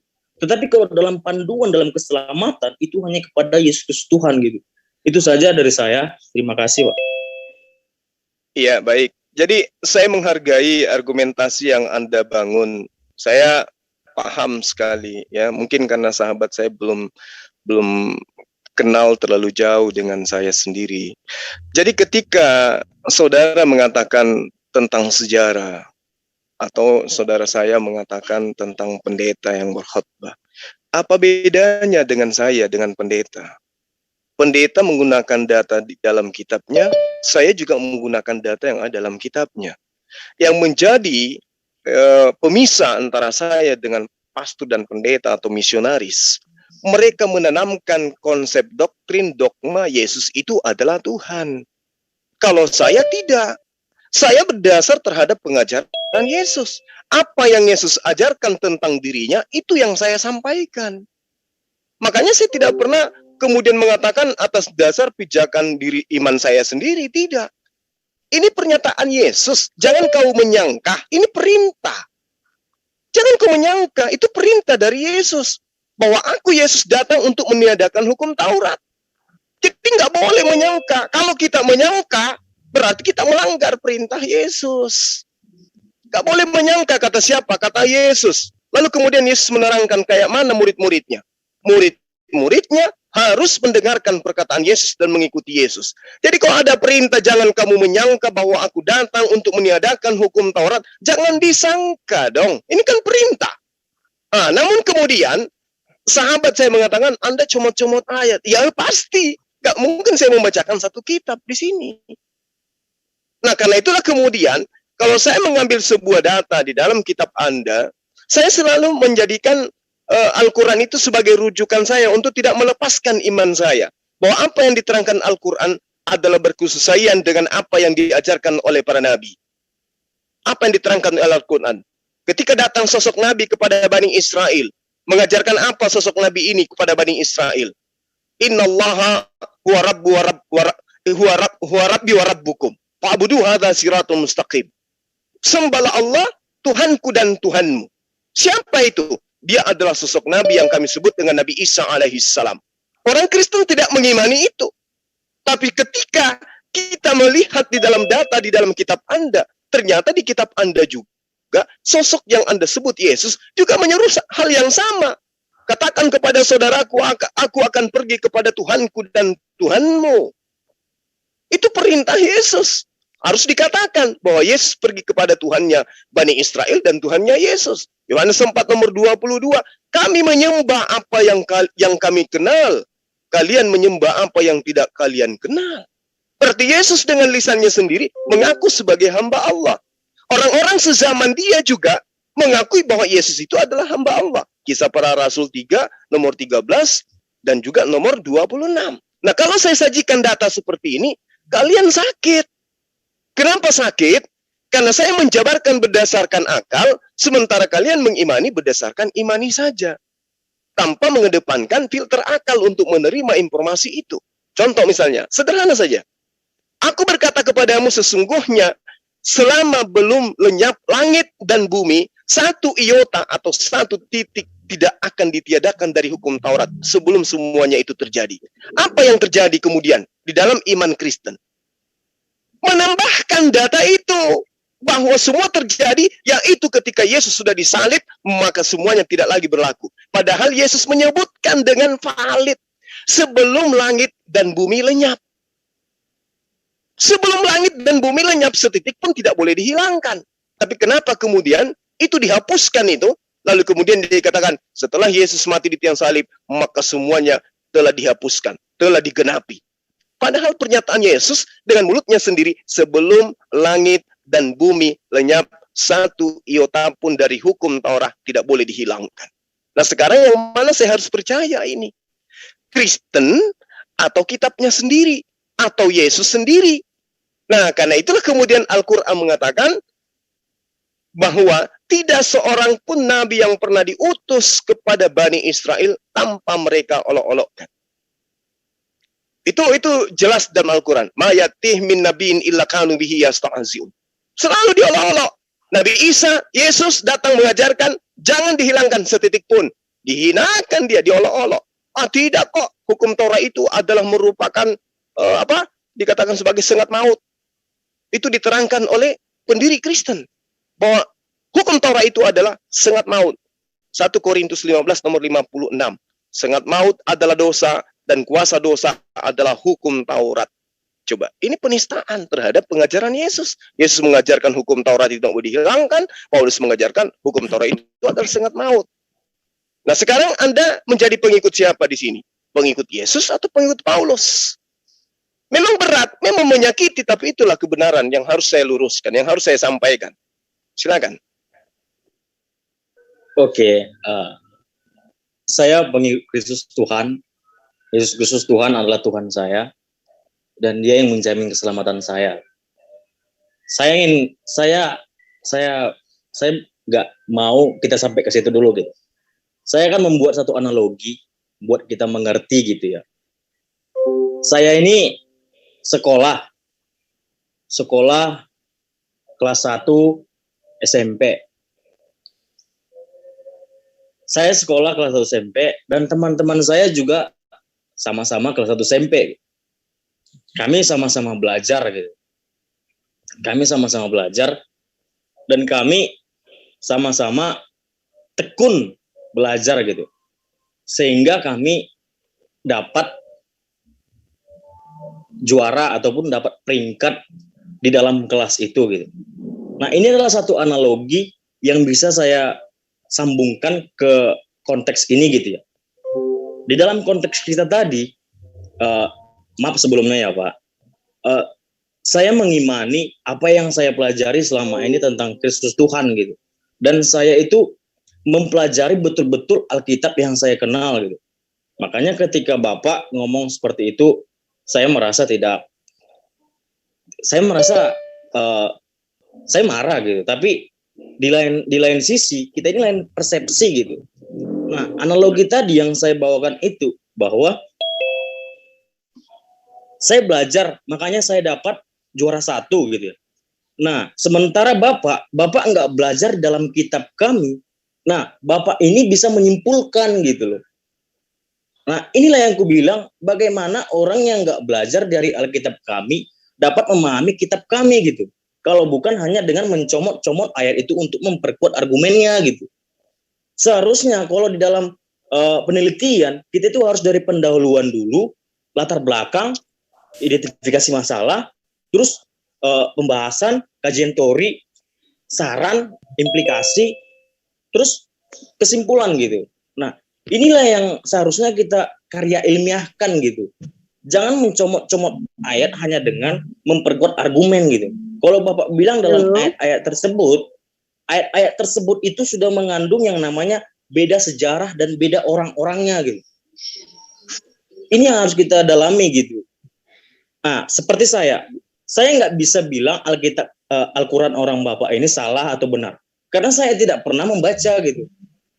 Nah, bagaimana saya bisa mencomot-comot Al-Quran Bapak kalau saya nggak bisa, ataupun bagaimana saya membuat kesimpulan dari Al-Quran Bapak kalau saya nggak pernah baca Al-Quran Bapak gitu. Itu analogi yang logis saya rasa, dan itu logika yang terbaik gitu di dalam kita berargumen gitu. Jangan berargumen hanya untuk memuaskan nafsu dan hanya untuk membuat kita benar gitu. Itu sudah salah. Bagaimana kita meluruskannya lagi gitu? Nah, itu aja. Terima kasih, Pak. Halo, saya bisa ini ya? Nanggapin ini Ustadz Zuma. Ya. Ustadz Zuma ini sering, pokoknya selalu nekankan, Yesus itu hanya hamba, hanya utusan. Herannya tuh gini ya, memangnya orang Kristen gak baca tuh ayat-ayat yang Bang Zuma tunjukin? Baca semua. Kita tahu Yesus itu memang dalam keadaannya sebagai manusia itu memang mengambil rupa seorang hamba atau utusan nabi. Dan gak ada umat Kristen yang bantah hal itu. Bedanya, kita itu melihat Yesus itu seutuhnya, sedangkan si Zuma ini lihatnya cuma sebagiannya, hanya sisi kemanusiaannya. Makanya dia keluar-keluar paling hal-hal yang itu aja terus. Jadi aku tanya ya sama Bang Zuma nih ya, alasan ahli-ahli Taurat dan orang-orang Farisi membenci bahkan menyalibkan Yesus itu apa coba? Oke. Silakan dijawab. Oke. Terima kasih. Sebelum saya masuk pertanyaan Anda, saya hanya ingin membalas daripada analogi adik saya yang tadi. Kalau Anda mengatakan Anda murid sekolah SMP dalam satu kelas, saya menganalogikan seekor burung beo yang bukan manusia, ketika tuan rumah mengajarkan anaknya untuk berbicara, terkadang burung beo jauh lebih cepat berbicara dan menangkap apa yang disajikan oleh Bapa terhadap anaknya. Itu yang harus Anda tangkap. Lalu kemudian, ketika ibu yang tadi, Pelisa, ya terima kasih Anda mengatakan, saya mengatakan itu. Oke, tak apa-apa. Sekarang begini. Iya, itu selalu. Silakan, enggak Bapak, Anda bertanya ke saya akan jawab. Iya, kenapa? Jawab aja. Jawab. Tunggu dulu, Bu. Nanti dulu jangan ya, Bu. Emosi, santai, jangan emosi. Ya. Anda Ibu bukan cantik. pengikut Yesus, santai aja, santai. Ya. Dengarkan Bang Zuma Anda dulu bukan ya, pengikut, Bu. Anda adalah penyusup yang mengatasnamakan ajaran Yesus. Nanti saya jelaskan itu. Memang berat, dialog dengan saya memang nyakitin, tapi untuk demi keselamatan kalian. Jadi gini. Nggak ada nyakitin, biasa aja kita. Oke, Ya, kalau begitu santai, relax, karena saya lebih paham Bible daripada Anda. Oke, santai, duduk yang tenang sambil ngemil, atur napas. Begini, ketika Yesus datang kepada kaumnya, bukan kepada orang Kristen, tapi kepada kaumnya, Bani Israel, dia ingin dilempari batu, bahkan dilempari batu. Apa sebabnya? Karena orang-orang Yahudi menuduh Yesus itu menyetarakan dirinya dengan Tuhan. Catat itu. Lalu apa jawaban Yesus? Ketika orang-orang Yahudi menganggap dirinya menyetarakan Yesus, Yesus dengan lantangnya mengatakan, wahai kalian yang memiliki kitab Torah. Baca di dalam Yohanes 10 nomor 34 sampai nomor 36. Jangan Anda katakan saya comot. Kan ini tema yang Anda pertanyakan. Bukankah di dalam kitab Tauratmu dikatakan siapapun yang diserahi tugas menyampaikan firman, maka dia adalah Allah, maka dia adalah Tuhan, maka dia adalah Bapa. Dan ketetapan ketetapan Taurat, ketetapan Tuhan tidak bisa dibatalkan. Sehingga Yesus mengaku Tuhan, pengakuannya Yesus mengaku Tuhan dianggap dan disalahartikan oleh orang-orang Yahudi. Maka Yesus dianggap sebagai pencela, Yesus dianggap sebagai penghujat. Tuh kan? Yes, sekarang Yahudi nih, gini, tunggu sebelum lanjut ya. Silakan. Gini, Yesus itu ngomong sama ahli-ahli Taurat dan orang-orang Farisi. Betul. Yang jelas-jelas mengerti saat itu ya apa yang. Ya. Terus kenapa Yesus? Kenapa Anda justru pun asumsi yang berbeda gitu loh? Sementara yang berhadapan langsung ngomong sama Yesus tuh ngerti maksudnya, ya kan? Coba kasih datanya. Coba ibu saya kasih data Yohanes 10 nomor 34, 35, nomor 36. Itu data loh, Bu. Ahli bahasa. Tapi dengan membaca kisahnya Yesus tuh paham, oh alasan ahli-ahli Taurat membenci bahkan menyalibkan Yesus itu karena pernyataan Yesus sendiri yang mereka anggap Apa sebagai pernyataan bentuk Yesus? kebijakan. Apa pernyataan Yesus? Saat Contoh. Yesus aku adalah, halo? Kan tadi Yesus sudah menjawabnya, Bu. Aku sudah ada. Itu Ibu. pernyataan. Hello, Ibu, di mana Yang Yesus jelas mengaku terang, FYSRHY? Coba tunjukkan kepada saya. Ibu jangan bohong di sini. 58, buka aja tuh. Di mana Yesus mengaku FYSRHY? Aku sudah ada. Nah, kalau itu yang Ibu jadikan sebagai dasar, sebelum Abraham aku ada, sebelum Abraham ada. Gini, Kenapa Yesus tidak tahu hari kiamat? Gini, Ayo. orang Yahudi saja tuh paham maksud Yesus. Nah, ente siapa? Coba dengar Bu, dulu nanti Bu, satu-satu. Ibu kalau gitu Pelisa, dengar. Ibu Pelisa. Sabar Bu Pelisa. Saya ngerti Ini masalah itu kesakitan yang Ibu. paham. Saya Gini. paham. Yahudi paham maksudnya Yesus. Sementara Loh, ente tidak Yesus tahu sendiri yang apa-apa. menjawab kok. Kok Ibu yang lain berbeda dengan pernyataan Yesus? Terus Yesus memang- yang menerangkan dirinya. Siapapun yang diserahi tugas menyampaikan firman, maka dia adalah Allah. Yesus tidak pernah bantah loh, hello. Yesus tuh Lah, Yohanes 10 itu gimana tuh, Bu? Ibu, Ibu, Yohanes 10 coba Ibu buka. Yohanes 10, Bu. Orang Yahudi itu Dibuka, Bu, cerdas, dibuka. makanya ngerti Dibuka dan kitabnya, Bu. Ibu, dibuka Kita share kitabnya, Bu. screen Jangan ya. nangis dulu, jangan nangis. Yohanes Jangan 10. nangis. Kita share Jangan screen ya, Bang. gitu, Bu. Jangan nyerang Nangis, pribadi, jangan, Bu. jangan. Saya katakan jangan nangis. Kalau saya menjelaskan kebenaran, Ibu jangan nangis. Yohanes 10 buka. Yohanes 10 ya. Aduh, Ya, nangis apaan? Yohanes 10 biar Ibu Yohanes 10, ya, Yohanes Bu. 10. Ayat Jangan Ibu lihat takut dulu. akan kebenaran, Bu. Ayat. Jangan takut. Yang jelas tuh Yang mana, ada Bang? kalian ini ya. Nomor Ini, Bu. 34 sampai nomor 36, Dek. Udah nomor tahu 34. itu semua ayat-ayat yang kalian Ibu buka dengar ini dulu. tuh. Kalau memang Ibu Udah tahu, pasti Ibu tapi kalau tahu nggak nih. beriman Nih. percuma. Nih Bu, Justru itu anehnya, Anda justru percaya dengan ahli-ahli Ibu Taurat. baca Anda dulu. kalau ada dalam zamannya Yesus, Anda termasuk yang ada di Oh, barisan saya percaya kepada Yesus dong. Kalau Andaikan Anda saya- percaya kepada andaikan Yesus, saya mungkin ada pada Anda masa akan itu. berdiri. Tuh Bu, Halo? ayatnya tuh. Tidak mungkin Tuh, kalian ayat tuh, baca tuh ayatnya. Hello, Bu, nih Farisi ayatnya Bu. Hello, yang tidak nih percaya ayatnya. Itu kalau ayat- Yesus itu Tuhan. Hello, Bu, nih ayatnya. Bu. Itu ayat saya kasih, Bu.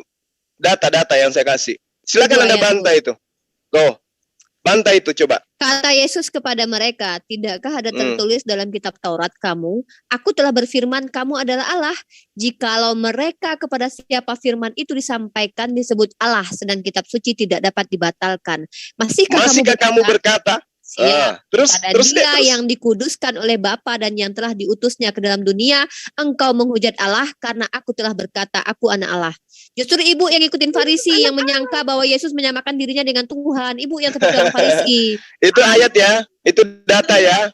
Aduh, saat Yesus mengatakan ya, runtuhkanlah bait suci, dalam 3 hari aku akan membangunnya. Kalian tuh pasti kalau ada di zaman itu pasti ikut ngelempari Yesus tuh. Karena itu Kenapa bisa? Kenapa bisa? Kami mengimani dia utusan Iya, Tuhan. kalian buktinya tidak percaya kok. Kami mengimani Yesus itu utusan Tuhan. Yang namanya utusan Tuhan melakukan apapun boleh. Bahkan di kitab kami beliau Memang menghidupkan ada yang bantah gitu? Tunggu. beliau menghidupkan Ada orang tanah yang liat bantah? menjadi burung. Kami imani kok. Apalagi yang kalau bantah hanya kalau sekedar Yesus ucapan-ucapan seperti itu. Halo? Nah, sekarang begini, Bu. Memang ada Apakah gitu, Ibu percaya? tunggu. Memang ada manusia yang bisa berkata, marilah kepadaku, semua yang letih lesu dan berbeban berat. Aku akan memberikan kelegaan kepadamu. Bu, Ada baca gitu? yang benar kitabnya, jangan blablabla gitu. Enggak baik, Bu. Baca yang Ya, benar. lagi di Yang mana jalan, ayat sorry. berapa itu, Bu? Ayat berapa, Ibu sayang? Nggak tahu saya ada di mana, cari aja saya lagi di jalan. Matius itu Matius itu. Berarti Matius, harus saya. belajar sama Aku saya mau Ibu terang ini, dunia. gitu Coba, ya. ayo. Kalau mau Halo. jadi murid saya daftar. Ya, halo. Ini karena Iya, apa? itu Kalian sering dalam mengutip Matius ayat 11 yang ayat menunjukkan 28. Yesus itu Ya. identitasnya sebagai Ayo, manusia, bukalah. tapi anehnya Ya, tuh bentar. perkataan-perkataan Yesus yang menunjukkan identitasnya sebagai Tuhan kalian itu abaikan gitu loh. Oh enggak, Aneh. segini Bu. Ibu diam dulu. Bu, Saya ingin tunggu dulu, Bu. menunjukkan Bapak itu mau ngomong. Ayolah, Saya ingin jadi pengikut Yesus yang baik. Dengarkan. Ya. Kita santai aja, yuk. Oke. Relax. Ibu, saya tidak percaya kepada miliaran mulut orang Kristen tentang Yesus. Tapi saya percaya tentang kesaksian Yesus akan dirinya. Saya lebih percaya kepada Yesus. Apa kesaksian Yesus? Jangan pakai yang di Al-Quran, Bu. pakai di dalam kitab Anda. Apa kesaksian Yesus dalam kitab Anda? Yohanes 5 nomor 36. Aku mempunyai suatu kesaksian yang lebih penting dari kesaksian Yohanes. Kata siapa? Kata Yesus. Aku Yesus mempunyai suatu kesaksian yang lebih penting dari kesaksian Yohanes. Apa itu? Yaitu segala pekerjaan yang diserahkan Bapa kepada aku, supaya aku melaksanakannya. Pekerjaan itu juga yang kukerjakan sekarang, dan itulah yang memberi kesaksian tentang aku, bahwa Bapa yang mengutus aku. Yesus bersaksi, di mana kesaksiannya lebih penting, lebih dahsyat daripada kesaksian Yohanes. Apa kesaksian Yesus? Apa kesaksian Yesus, Bu? Ya, apa kesaksian Yesus yang lebih penting dari kesaksian Yohanes? Aku adalah utusan Allah. Ayo, sekarang kesaksian Kristen tentang Yesus apa? Kapan Yesus jadi utusan Allah? Oh my God, gak pernah ada tuh sejarahnya ya Yesus. Ibu Tapi jawab ya udah. pertanyaan gurunya Ya udah. tadi. Ibu Ya jawab udah, pertanyaan. Ibu besok demo ke lembaga kitab Ibu, suruh hapus itu kata Allah di kitab Anda. Oke? Ya, demo ya Bu ya. Nah, sekarang begini. Demo sama lah Ibu. Aduh. Sekarang begini. Yesus bersaksi tentang dirinya di dalam Yohanes 36. Kesaksianku lebih penting dari Yohanes, yaitu aku adalah utusan Bapa. Coba, mana yang benar? Kesaksian Ibu atau kesaksian Yesus? Ibu mengatakan, Yesus itu adalah Tuhan itu sendiri. Yesus mengatakan dirinya dengan mensaksikan dirinya bahwa dia adalah utusan Allah. Mana yang benar? Dan mana yang harus saya percaya? Yesus atau Ibu? Yesus atau gereja? Yesus atau pendeta? Yesus atau pastor? Yang harus saya percaya? Halo. Ya, Halo, Pak. silakan. Saya rasa Silakan. di dalam menyampaikan argumen, kita itu hanya membuat satu dalil. Jadi jangan menyolokkan orang dengan dalil-dalil Bapak gitu. Kalau Ibu itu mau ngomong Loh, ini dalil dari Kristen loh ini. Ini Ya, dalil dari kitab Anda loh. Sekarang Sebentar, saya Pak. tanya. Coba Anda tunjukkan Ya, kesaksian sebentar, Pak. Yesus yang mengatakan dia bahwa dia adalah Tuhan pencipta dan bumi. banyak hal yang bisa saya berikan, banyak ayat Silakan. yang saya dapatkan, banyak Silakan, ayat. silakan.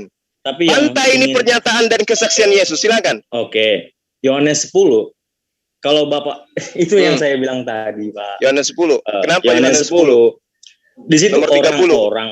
Ya, kita harus baca dari keseluruhan ya, Pak. Silakan, silakan. Jangan baca Silakan. dari jangan baca Iya. comot-comot gitu ya. Iya, silakan, silakan. Jadi di perikop aja kita sudah Hmm. lihat Yesus ditolak oleh orang Yahudi gitu. Iya, Iya betul. kan? Ditolak sebagai Yesus apa? ditolak Sebagai ditolak sebagai Tuhan mereka gitu kan. Sebentar, Pak. aduh, Nah, penyesat inilah. Dua Sebentar, kali Pak. lebih jahat daripada ahli kitab kalian ini. Sebentar. Saya ngomong. Saya hargain Bapak ngomong, Bapak hargai saya ngomong gitu. Jadi pada konteks itu orang-orang Yahudi otaknya sudah nggak beres gitu. Jadi isi dalam hatinya hanya ingin membunuh Yesus gitu. Jadi bagaimana orang-orang Yahudi ini ingin membunuh Yesus hanya dengan memaki, hanya dengan membuat fitnah gitu. Bagaimana Yesus bisa mati? Bagaimana Yesus bisa tersingkirkan agar pengikut dari orang Yahudi ini agar pengikut dari Kristus Tuhan itu tidak bertambah banyak gitu. Karena pada masa itu pengikut Kristus Tuhan Ngibul. itu semakin banyak gitu. Bukan ngibul loh. Jangan membantah. Anda ngibul. Anda Saya tidak nipu. ngibul. Saya Anda mengimani. nipu. Saya mempelajari. Anda Saya mengatakan mempelajari Yahudi Alkitab menolak itu. Yesus yang mengaku sebagai Tuhan. Di mana datanya itu? Aduh. Aduh. Sekarang begini. Kita udah usah terlalu berpanjang lebar. Saya minta Anda menjelaskan kepada saya Matius 23 nomor 15. Tunjukkan kepada saya agama yang dibentuk oleh orang ahli kitab, orang-orang Farisi. Agama apa itu? Coba buka kitab Anda. Matius berapa? Matius 23 nomor 15. Silakan. Yang punya kitab coba dibuka. Saya share screen ya, Matius 5. Aduh. Silakan. Supaya kita lihat. Saya ingin tertawa ya, lihat orang. Ya, silakan tertawa, mau salto, mau nangis terserah. Matius. Sekarang buka Matius 23 nomor 15. Matius 23. Ya, ayat saya bersedia ditanyain kok. Saya malah Iya. senang kalau orang nanya seperti saya. 15 ya, Bang. Ya. Buka saja terus. Nah, nih. Ayo cepat baca, Mbak. Udah. Celakalah kamu, hai ahli-ahli Taurat dan orang-orang Farisi. Hai kamu orang-orang munafik. Sebab kamu mengarungi lautan dan menjelajah daratan untuk mentobatkan satu orang saja menjadi penganut agamamu. Dan sesudah ia bertobat, kamu menjadikan dia orang neraka yang 2 kali lebih jahat daripada kamu sendiri. Ini kepada ahli Taurat dan Farisi loh ya, ingat. Ahli Taurat udah dan ya, Bu. Farisi. Udah ya, Bu. Ya. Udah ya. Oke. Bapak pernah belajar nggak tentang ahli Farisi dan orang Taurat? Enggak begitu cara belajarnya. Enggak usah terlalu jauh. Dengar. Sebentar, Sekarang, Pak, sebentar. tunggu, Anda yang harus dengarkan saya. Sekarang saya tanya sama Anda, agama mana yang dilahirkan? Dengarkan dulu. Saya jelaskan sebentar. Boleh Fokus saya ke ayat menjelaskan? tadi, jangan lari Iya, ke- boleh dari saya ayat itu. menjelaskan? Tetap ke ayat tadi. Iya, saya menjelaskan mengenai hal itu. Boleh? Silakan, tunjukkan agama yang dibangun oleh ahli kitab. Silakan. Oke, sebentar. Silakan. Saya menjelaskan Oke. di dalam perikop ini, ayat ini ya. Ya. Celakalah kamu hai ahli Taurat, Ya. orang Farisi. Jadi pada masa itu ahli Taurat itu adalah orang-orang yang ahli dalam kitab.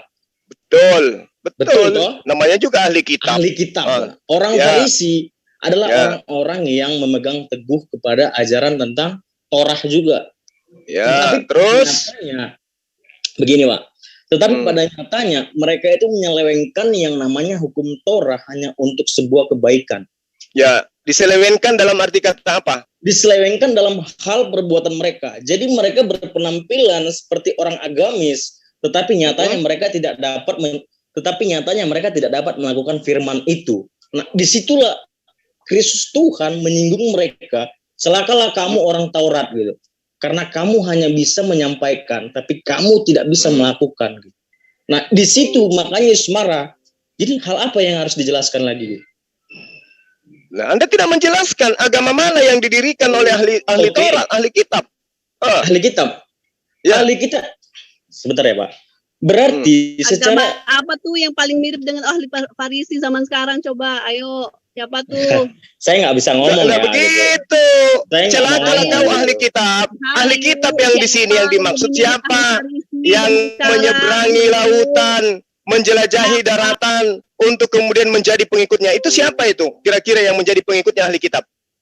Setelah mereka menjelajahi, setelah mereka mengarungi lautan Kilikia, Pamfilia, lalu kemudian menuju kepada kota yang disebut Kledus, lalu kemudian mereka menyusuri dengan menggunakan kereta daratan sampai kepada Tanjung Salmone. Itu siapa tuh?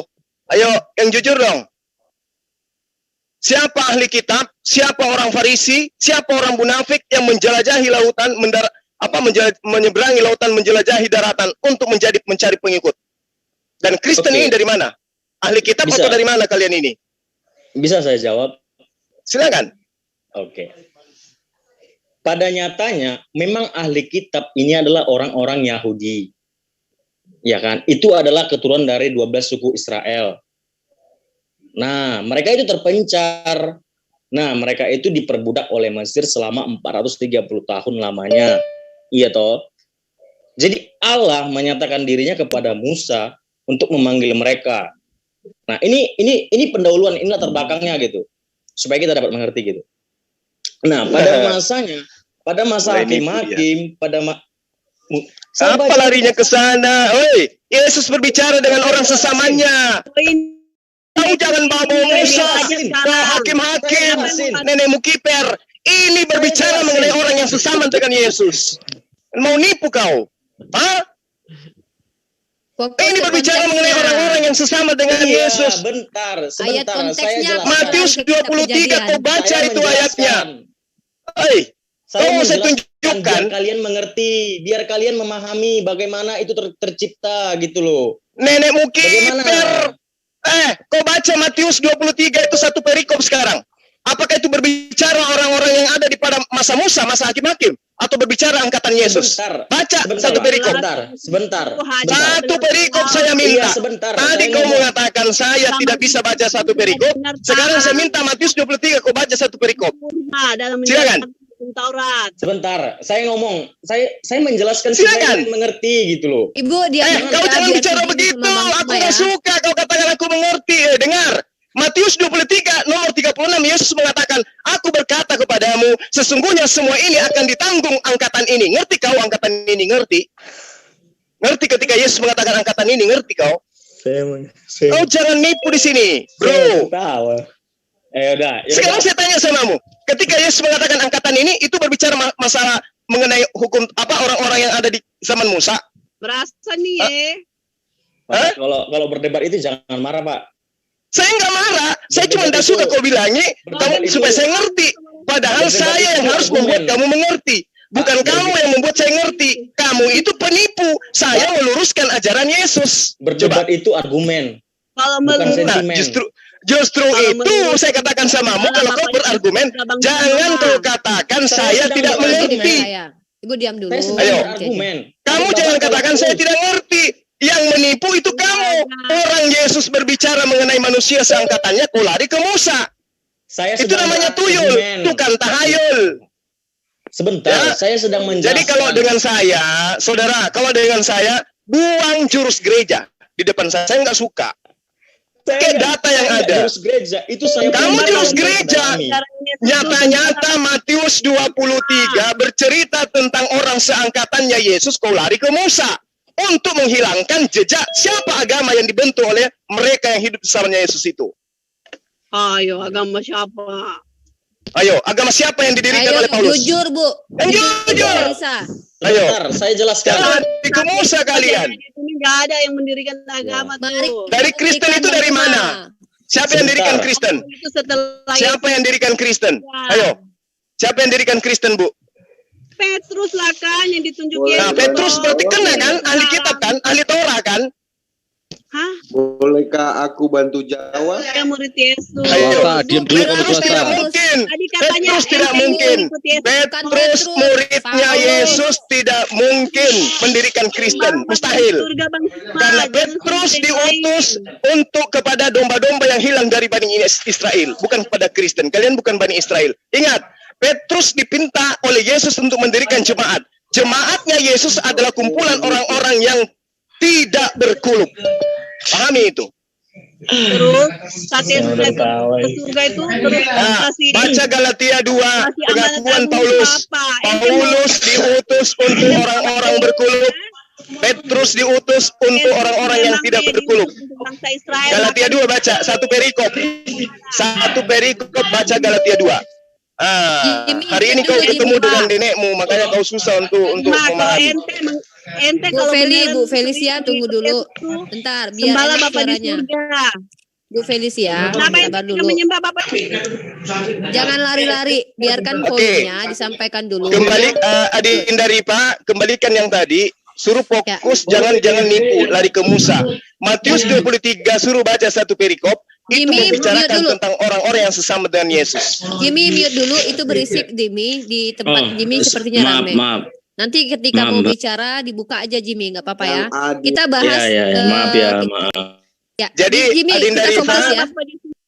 Adinda Kita Ripa fokus. sebagai tambahan. Oke, maaf. Matius 23 Ya. itu berbicara mengenai angkatan orang-orang yang sesama dengan Yesus. Bisa dibaca satu perikop, tepatnya di Nih, data nomor 36. ini nih ya. Aku berkata kepadamu, sesungguhnya semua ini akan ditanggung angkatan ini, bukan angkatan Musa. Jadi jangan bohong. Yang adil. Apalagi mengatakan dia membuat saya mengerti.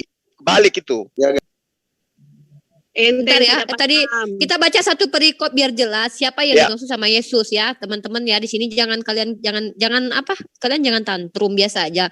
Di sini gini Bu Felicia diam dulu. Nanti Ibu mau menyanggah, biarkan Bang Zuma diam baru Ibu menyanggah. Enak gitu. Ini yang mana Bang dari Matius 23 Nggak usah dari digiring, nggak usah digiring, Rifa. Nggak udah usah diam digiring, tinggal swasta. dijawab Kita saja. enggak diam swasta Rifa, diam. apa Rifa? Apa swasta? Kamu diam dulu swasta.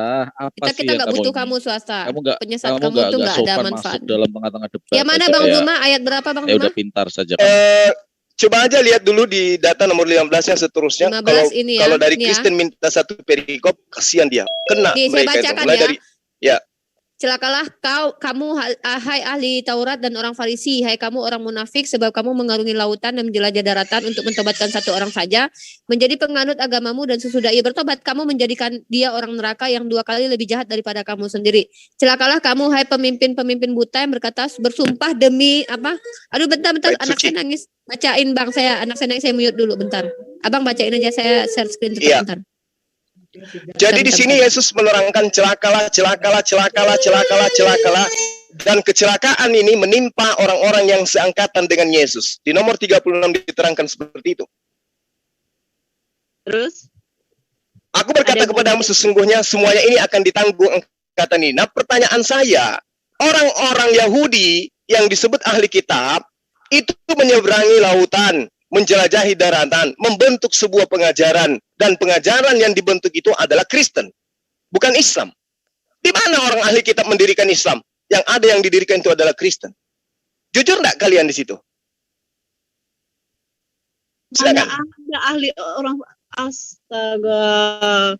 Bantah, jangan meratap, bantah. Pakai data Ibu Felicia, bantah pakai ayat. Jangan curhat. Jangan curhat di sini. Ayatnya Maksudnya tampilin ini dong. orang dalam pemahamannya si Zuma ini maksudnya orang Farisi itu menyebarkan agamanya gitu maksudnya. Jawab aja dulu. Kristen itu didirikan oleh siapa? Itu aja dulu. Kristen itu kan didirikan oleh Yesus sendiri lah. Di mana Yesus menyeberangi lautan? Di mana Yesus menyeberangi lautan? Yesus menyeberangi lautan. Di mana? Yesus itu justru memberi amanat agung kepada murid-muridnya untuk menyebarkan Injil. Bukan untuk yang ahli-ahli Taurat itu kan yang untuk orang Yahudi saja kan? Itu kan jelas ininya. Terus kenapa ada Kristen mengaku sebagai pengikut Yesus kalau hanya untuk orang Yahudi? Hah? Tuh kan? Salah paham lagi kan? Nah, Yesus itu memang hadir. Dengar. Gini, dengar. Yesus itu memang hadir di tengah-tengah orang Yahudi. Yang tadi yang anak-anak sekolah minggu itu tadi mana? Yang saat dengar dulu. Yang saat itu dalam zaman itu kan orang Yahudi itu kan merasa perfect banget tuh dengan hukum Taurat yang merasa sempurna. Bu Felicia baca ayat ini Bu Felicia. Tunggu ini dulu. Saya nggak bisa ini soalnya lagi di jalan. Ini loh Bu, pertama kali Kristen itu disebut, siapa yang nyebut? Bukan Yesus Bu, mereka tinggal bersama-sama dengan jemaat itu 1 tahun lamanya sambil mengajar banyak orang. Di Antioquia lah murid-murid itu untuk pertama kalinya disebut Kristen. Nah ini Bu, lalu pergilah Barnabas dan Tarsus untuk mencari Saulus, dan setelah bertemu dengan dia, ia membawanya ke Antioquia. Apa di sini ada campur tangan Yesus di sini? Di pertama kali Kristen disebut ya Bu ya. Jadi Yesus belum tentu kenal Kristen ya Bu ya. Nih. Iya, dia nggak kenal Kristen, dia kenal orang-orangnya pasti, karena dalam pandangannya Tuhan nggak ada itu agama, yang jelas pribadi lepas pribadi yang dikenal Tuhan, nggak ada itu. Ibu jawab dulu yang pertanyaan Bang Duma tadi, siapa pendiri Kristen? Ibu jangan fitnah Yesus lagi, itu ada ayat loh. Pendiri Kristen itu ya Petrus, karena Yesus sendiri yang kasih. Terus dari mana sih Bu? Dari mana? Petrus. Kena prank lagi dari Paulus. Galatia 2 baca Galatia 1 perikop. Di atas batu karang ini aku akan membangun jemaatku. Hello. Betul. Jemaatnya itu adalah kumpulan orang-orang yang menjalankan hukum Taurat, kumpulan orang-orang yang tidak berkulit kepada dia semua. Aduh, ibu ini belajar di mana sih? Saya lebih paham daripada ibu. Ibu baca kitab ibu. Galatia 2. Baca tuh perkataannya Yesus sama Petrus. Baca coba ayo. Saya Adinda Ripa. Bagaimana ini ayatnya Bang? Di atas batu Adinda Ripa Galatia 2 coba tunjukkan. Ini karang. Ini ayatnya Bang, udah. Ya, gitu. Itu sudah ada tuh, Galatia tuh. Karena baca Galatia 2 telah memberikan kekuatan kepada Petrus untuk menjadi rasul bagi orang-orang bersunat. Ia juga yang telah memberikan kekuatan kepadaku untuk orang-orang yang tidak bersunat. Bu, yang tidak bersunat diomelin Bu. Boleh saya ngomong? Paulus untuk orang-orang yang tidak bersunat, Petrus untuk orang-orang bersunat. Jangan fitnah. Jadi jangan katakan bahwa Petrus itu yang mendirikan Kristen. Oke? Itu data belajar kita ada, Ibu. Sekarang catat. Tadi yang siswa sekolah minggu catat itu, Dek. Ya, catat ya. Gereja mula-mula itu memang hadirnya kapan coba? Apa setelah adanya Paulus? Gereja sejak kapan ada tempat duduk dalam tempat ibadahnya? Jemaat daripada praktis Yudaism. Ada yang praktis Yudaism di mana ada tempat ibadahnya itu ada kursi. Ada orkes di dalam, di mana? Penting gitu. Yahudi mana itu yang punya bangku-bangku, punya kursi di tempat ibadahnya? Yahudi TikTok. Tunggu. Di mana di tempat ibadahnya orang Yahudi berkumpul orang-orang tidak bersunat, Bu, memakan babi? Di mana itu? Di bait suci mana milik Yahudi orang pakai sepatu, pakai sendal, pakai rok mini masuk? Di mana itu? Ibu ini. Ngerti pelajari sejarah Kristen, Bu, belajar tentang Bang Jimmy aja, Ibu sepertinya mohon maaf kurang banyak. Ibu ini nggak ada ilmu dia. Dia korban doktrin juga ini. Korban Indomie. Nanti ini Bang Jimmy mau bicara. Silakan Bang Jimmy. Ibu Felicia diam, jangan diganggu Bang Jimmy pas bicara ya. Saya harap bisa tertib biar nggak terjadi. Silakan Bang Jimmy. Oke, terima kasih Mbak. Terima kasih. Anak sekolah minggu silakan. Buat Ustadz, terima kasih. Ya. Saya sudah bilang Matius 23 nomor 15, silakan. Sebentar, saya ngomong ini. Bapak ini. Ya, silakan. Bapak ini berdebat atau marah-marah gitu?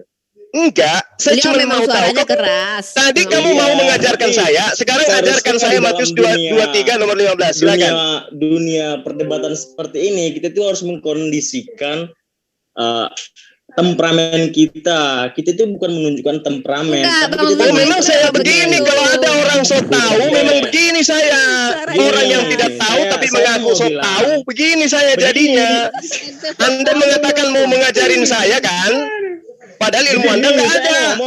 Saya mau ngomong. Tapi kalau mau ngomong, Anda membahas Matius 23 nomor 15. Saya kasih Anda waktu 1 jam. Silakan ngomong. Tapi membahas tentang Matius 23 nomor 15. Silakan. Mbak Admin, siapa Mbak Admin sini? Tolong buka Matius 5 gitu. Tolong buka Matius 5 ayat 20. Tolong buka. Ketampar lagi kamu di situ ayat itu. Matius 5. Saya ngomong, saya bantah argumen Anda itu. Dibantah Matius 5. 20. Buka itu, baca keras-keras. Jika hidup itu sama seperti kita gitu. Baca keras-keras ya, Mbak. Maka aku berkata kepadamu, ini warna merah ya, Yesus bilang. Ya, ini perkataan Yesus ini. Ya, jika hidup ini ketampar sendiri nanti. Jika hidup keagamaanmu tidak lebih benar daripada hidup keagamaan ahli-ahli Taurat dan orang-orang Farisi, sesungguhnya kamu tidak akan masuk ke dalam kerajaan surga. Oke, saya jelaskan. Oke, silakan. Bapak, itu tadi mengacam orang-orang ahli Farisi. Inilah gambaran orang-orang Farisi, Pak. Biar Bapak Farisi. Nah inilah gambaran Yesus. Ya kenapa orang Farisi kenapa nyembah Yesus?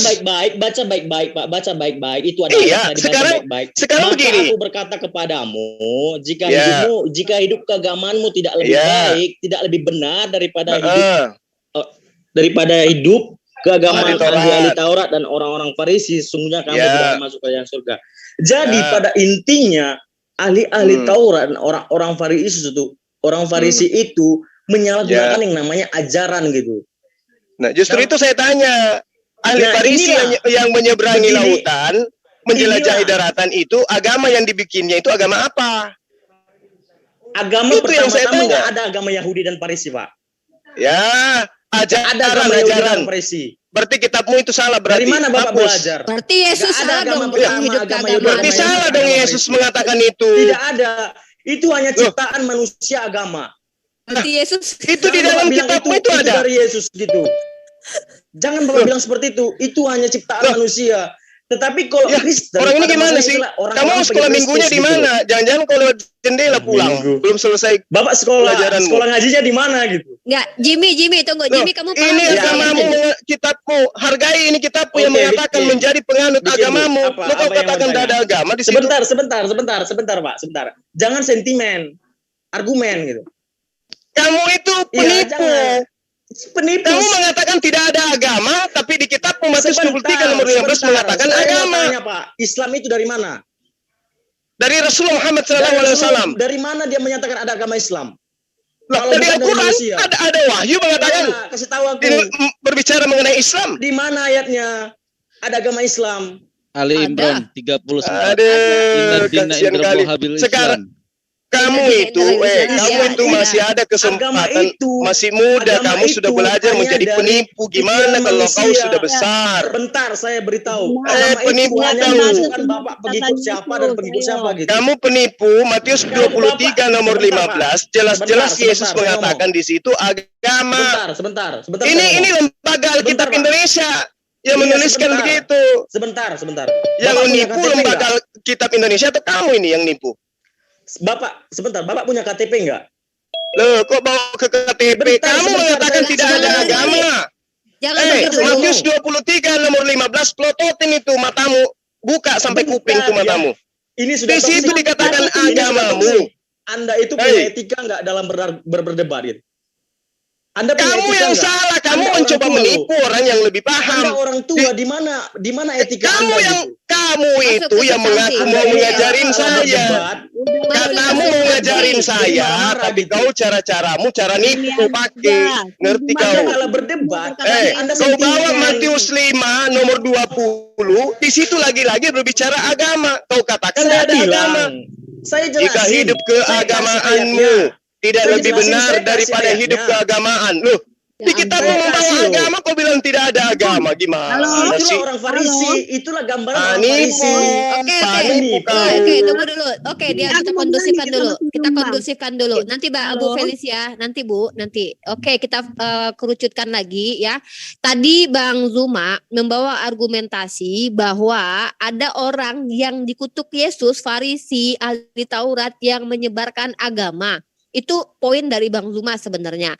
Nah Jimmy, Bang Zuma nanyain kalian siapa orang yang memenuhi kriteria itu. Itu sebenarnya poin dari Bang Zuma. Nah tadi saya Bang sudah Zuma bilang juga, Mbak Min, saya sudah darinya jelasin. Ke Musa. Saya sudah jelasin. Belum. Cuman kamu Bapak jelaskan. Itu, Tunggu. Sebentar. Tunggu dulu. Saya belum selesai. Itu memotong saya. Mari kita sama-sama mendengar dulu. Ya, Oke, saya ambil alih ya. Saya moderator di sini ya. Jadi poinnya adalah Jimmy, kita selesaikan satu poin baru kita beranjak dulu.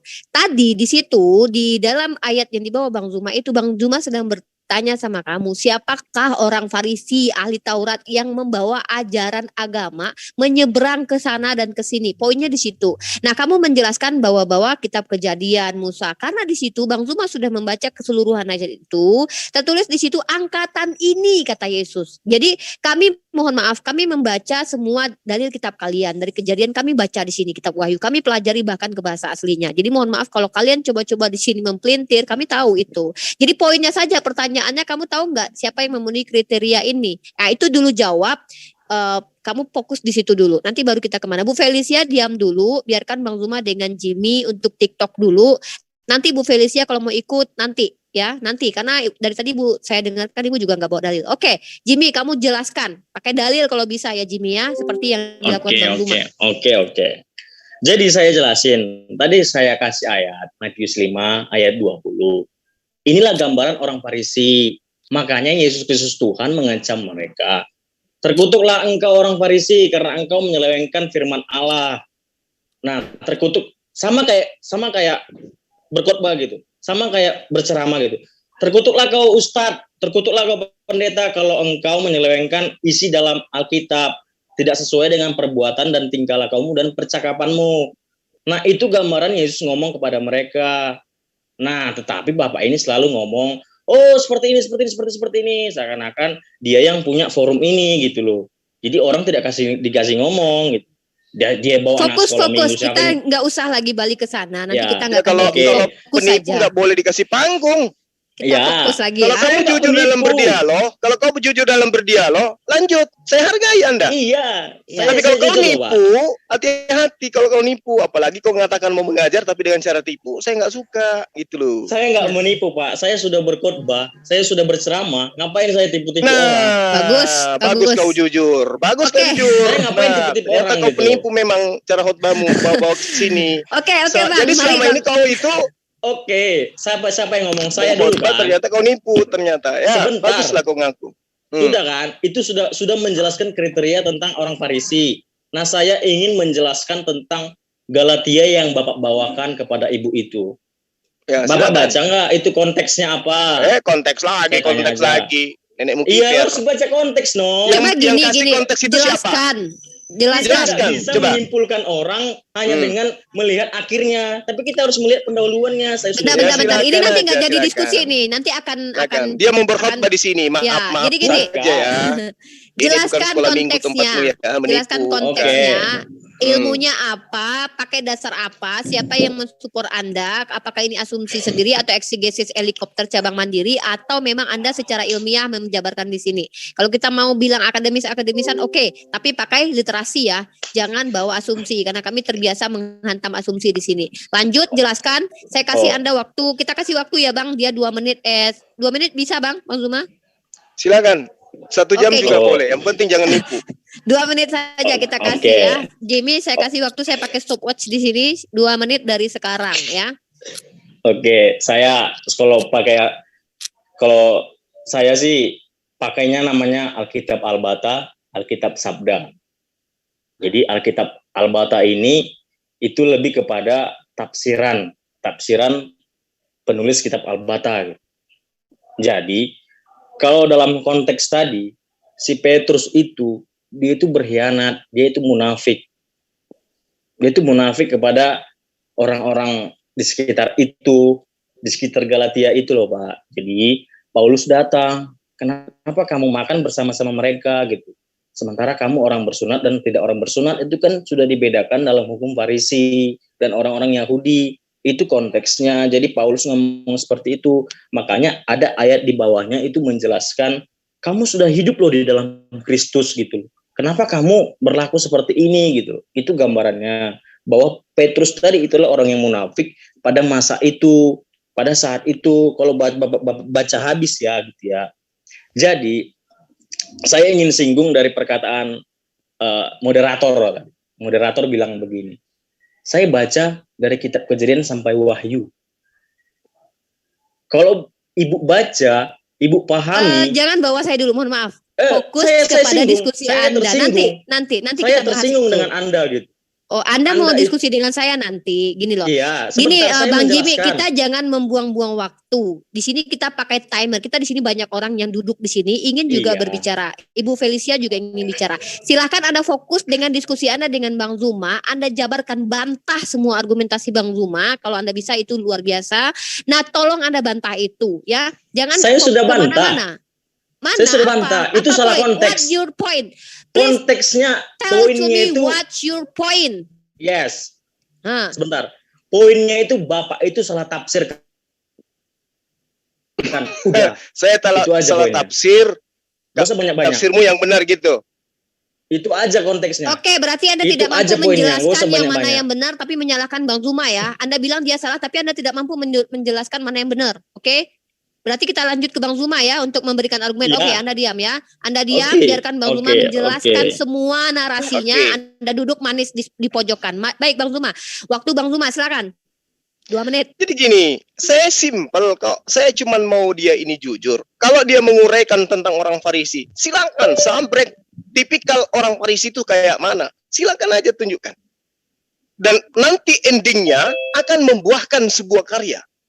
Kebusukan orang Farisi, kebusukan orang ahli kitab, orang-orang munafik, nanti akan menghasilkan sebuah karya. Apa itu? Agama, ajaran. Nah sekarang coba kita lihat di dalam kitab Matius itu. Matius 23. Anda ingin mengatakan satu perikop. Silakan Anda tunjukkan satu perikopnya seperti apa. Siapa yang ditujukan? Orang-orang yang sezaman dengan Yesus. Nah siapa orang Farisi? Paulus. Di mana dia mengaku sebagai orang Farisi? Banyak datanya dia mengaku sebagai orang Farisi. Kisah Para Rasul 23 nomor 6. Paulus mengaku sebagai orang Farisi. Dia mengaku orang yang tidak bercacat di dalam menjalankan hukum Taurat. Berarti dia ahli Taurat. Dia mengaku sebagai keturunan Benyamin. Roma 11 nomor 1 dan seterusnya. Berarti dia ahli kitab. Dia menyeberangi lautan, menjelajahi daratan. Anda baca di dalam kitab Anda bagaimana kemudian dia menyeberangi lautan, menjelajahi daratan dan mendapatkan pengikut. Pengikutnya Paulus ini siapa? Siapa sekarang yang menjadi pengikutnya? Yang menjadikan dia sebagai rasul? Agama apa agamanya? Berarti Matius 23 itu terjawab. Nah sekarang faktanya, kalian semua yang ada di sini, ketika diterangkan dalam Matius 23 itu bahwa lebih dua kali lebih jahat daripada ahli kitab, itu terbukti. Kamu menjelaskan tentang celaka ahli kitab. Di data ini Yesus menerangkan angkatan ini digenapi oleh angkatan ini. Aku berkata kepadamu sesungguhnya semuanya ini akan ditanggung angkatan ini. Larinya ke Musa. Larinya ke hakim-hakim. Ya kan? Berarti memang Anda 2 kali lebih jahat daripada orang Farisi. Kalau orang Farisi nggak pernah melakukan penipuan kayak begitu. Nah, lagi-lagi Anda masuk ke Galatia 2. Anda mengatakan Petrus itu munafik. Sementara yang ibu tadi mengatakan Petrus itulah pendiri jemaat gereja pertama kali. Yang mana yang benar? Petrus itu munafik atau pendiri Kristen? Coba. Sementara di dalam kitab Anda sendiri mengatakan, Paulus mengakui. Oke, thank you. Silakan. Oke, saya share screen timer ya. Tunggu, Ibu Felicia mau ikut bicara. Nanti Jimmy diam ya. Ibu Felicia yang menjawab. Saya kasih waktu 2 menit Ibu Felicia ya. Monggo. Oke. Silakan.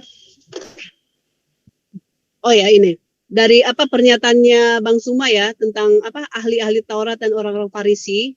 Saat itu kan Yesus memang berhadapan dengan mereka kan, dan seperti yang kita ketahui, mereka itu sangat-sangat taat dalam menjalankan hukum Taurat, bahkan merasa sempurna melakukannya. Makanya, tapi kata Yesus, mereka itu seperti kuburan, luarnya aja tuh yang dipoles-poles bagus, dalamnya seperti kuburan, ya kan?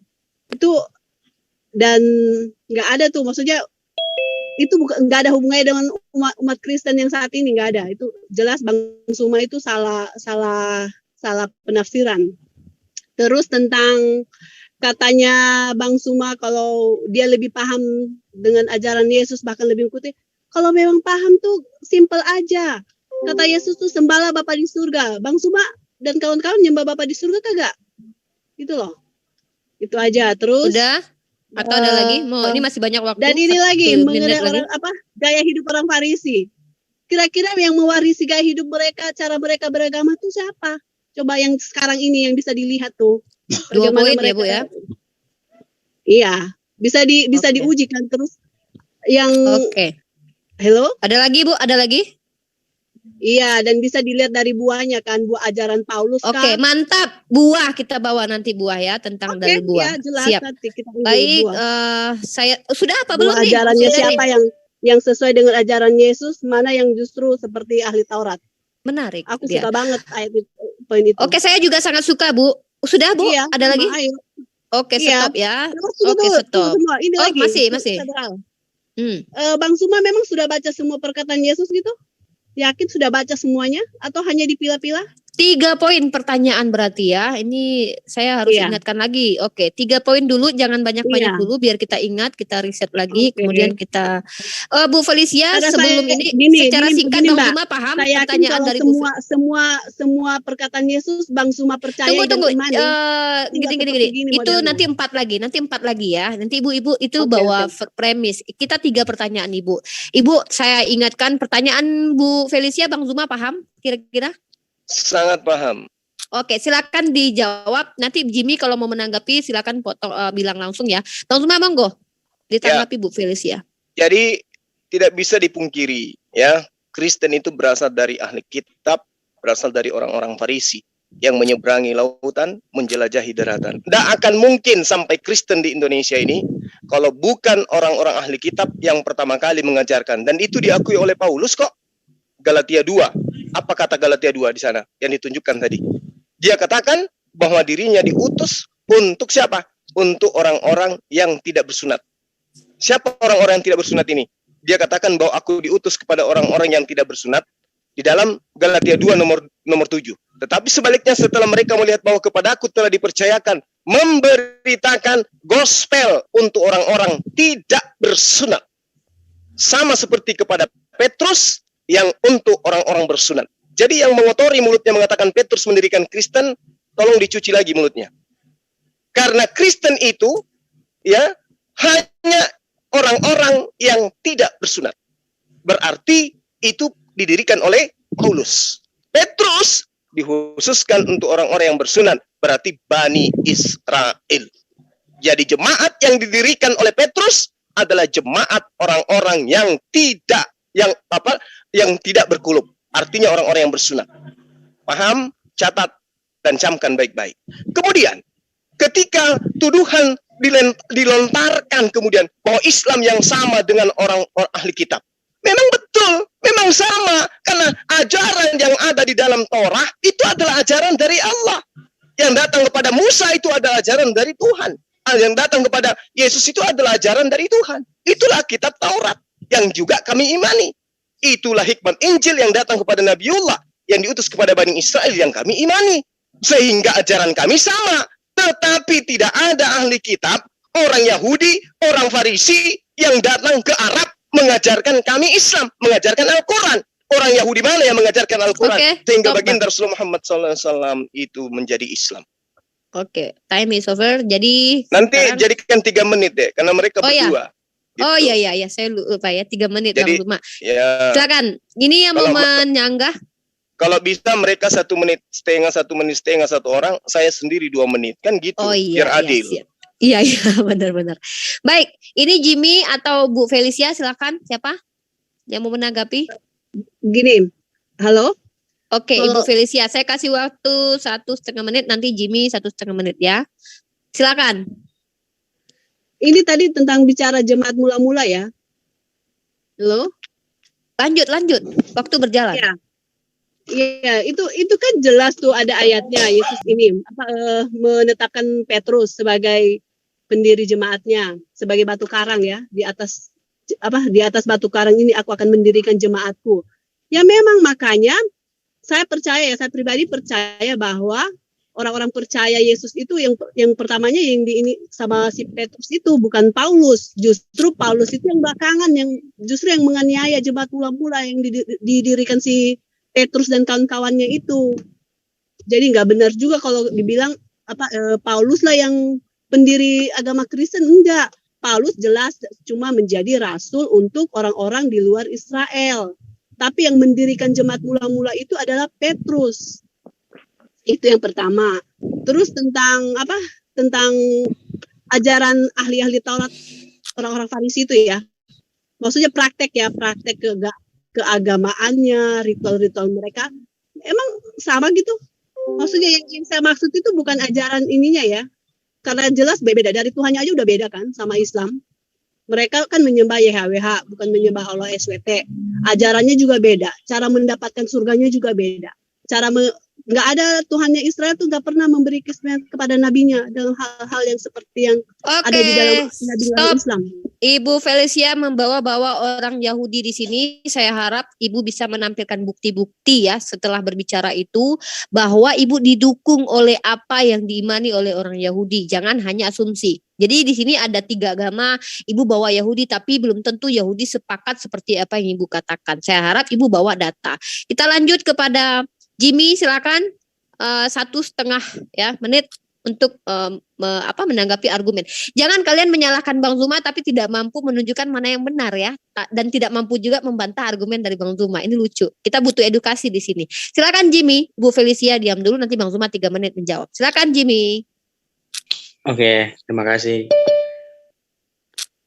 Saya mau bantah dari argumennya beliau, tapi argumennya tidak tepat gitu. Saya nggak bantah aja deh. Saya mau tanya aja. Ini gimana sih? Sama ini Mas gimana Zuma. sih mau bantah? Argumennya tidak tepat. Tapi saya nggak mau bantah. Saya tanya aja. Nggak, saya rasa gini aja deh. Kata yang lebih indah. Saya nggak bisa bantah gitu lebih bagus. Waktu saya loh. Oke, tapi lucu. Oke, sorry. Saya tambahkan waktunya Anda nanti 30 menit. 30 detik. Saya mau bantah. Terus pertanyaannya Mas, argumennya Pak Zuma ini nggak tepat dengan apa yang tertulis dalam kitab saya. Salah gitu. Jadi saya mau tanya aja gitu. Sejauh mana sih beliau ini kenal Petrus gitu? Apakah dia sejauh Kristus Tuhan yang muridnya sendiri, atau hanya sekedar comot-comot ayat jadikan argumen gitu? Jauh lebih dekat mana? Petrus dengan Tuhan atau Bapak Zuma dengan Petrus? Gitu aja. Kenapa dia bisa menyimpulkan Petrus seperti itu gitu aja? Sudah. Ya, terima kasih, sudah. Oke, waktunya apa ya? Oke. Bang Zuma 30 menit. 30 menit. 3 menit mulai dari sekarang Bang Zuma. Monggo. Oke, baik. Jadi yang perlu saudara pahami ya ketika Anda tidak bisa membantah argumen saya. Itu poin pertama. Kedua, Anda bercerita tentang Petrus. Matius 10 nomor 5 nomor 6, Yesus berpesan kepada Petrus agar jangan ke bangsa lain. Kecuali Anda ingin menunjukkan atau Anda ingin membantah data itu. Bahwa Yesus memerintahkan Petrus ya untuk menyebarkan kemudian ajarannya keluar kepada bangsa lain. Di mana itu ditujukan? Ingat, di dalam Matius 10 nomor 5, Yesus berpesan kepada kedua belas muridnya agar jangan ke bangsa lain. Catat.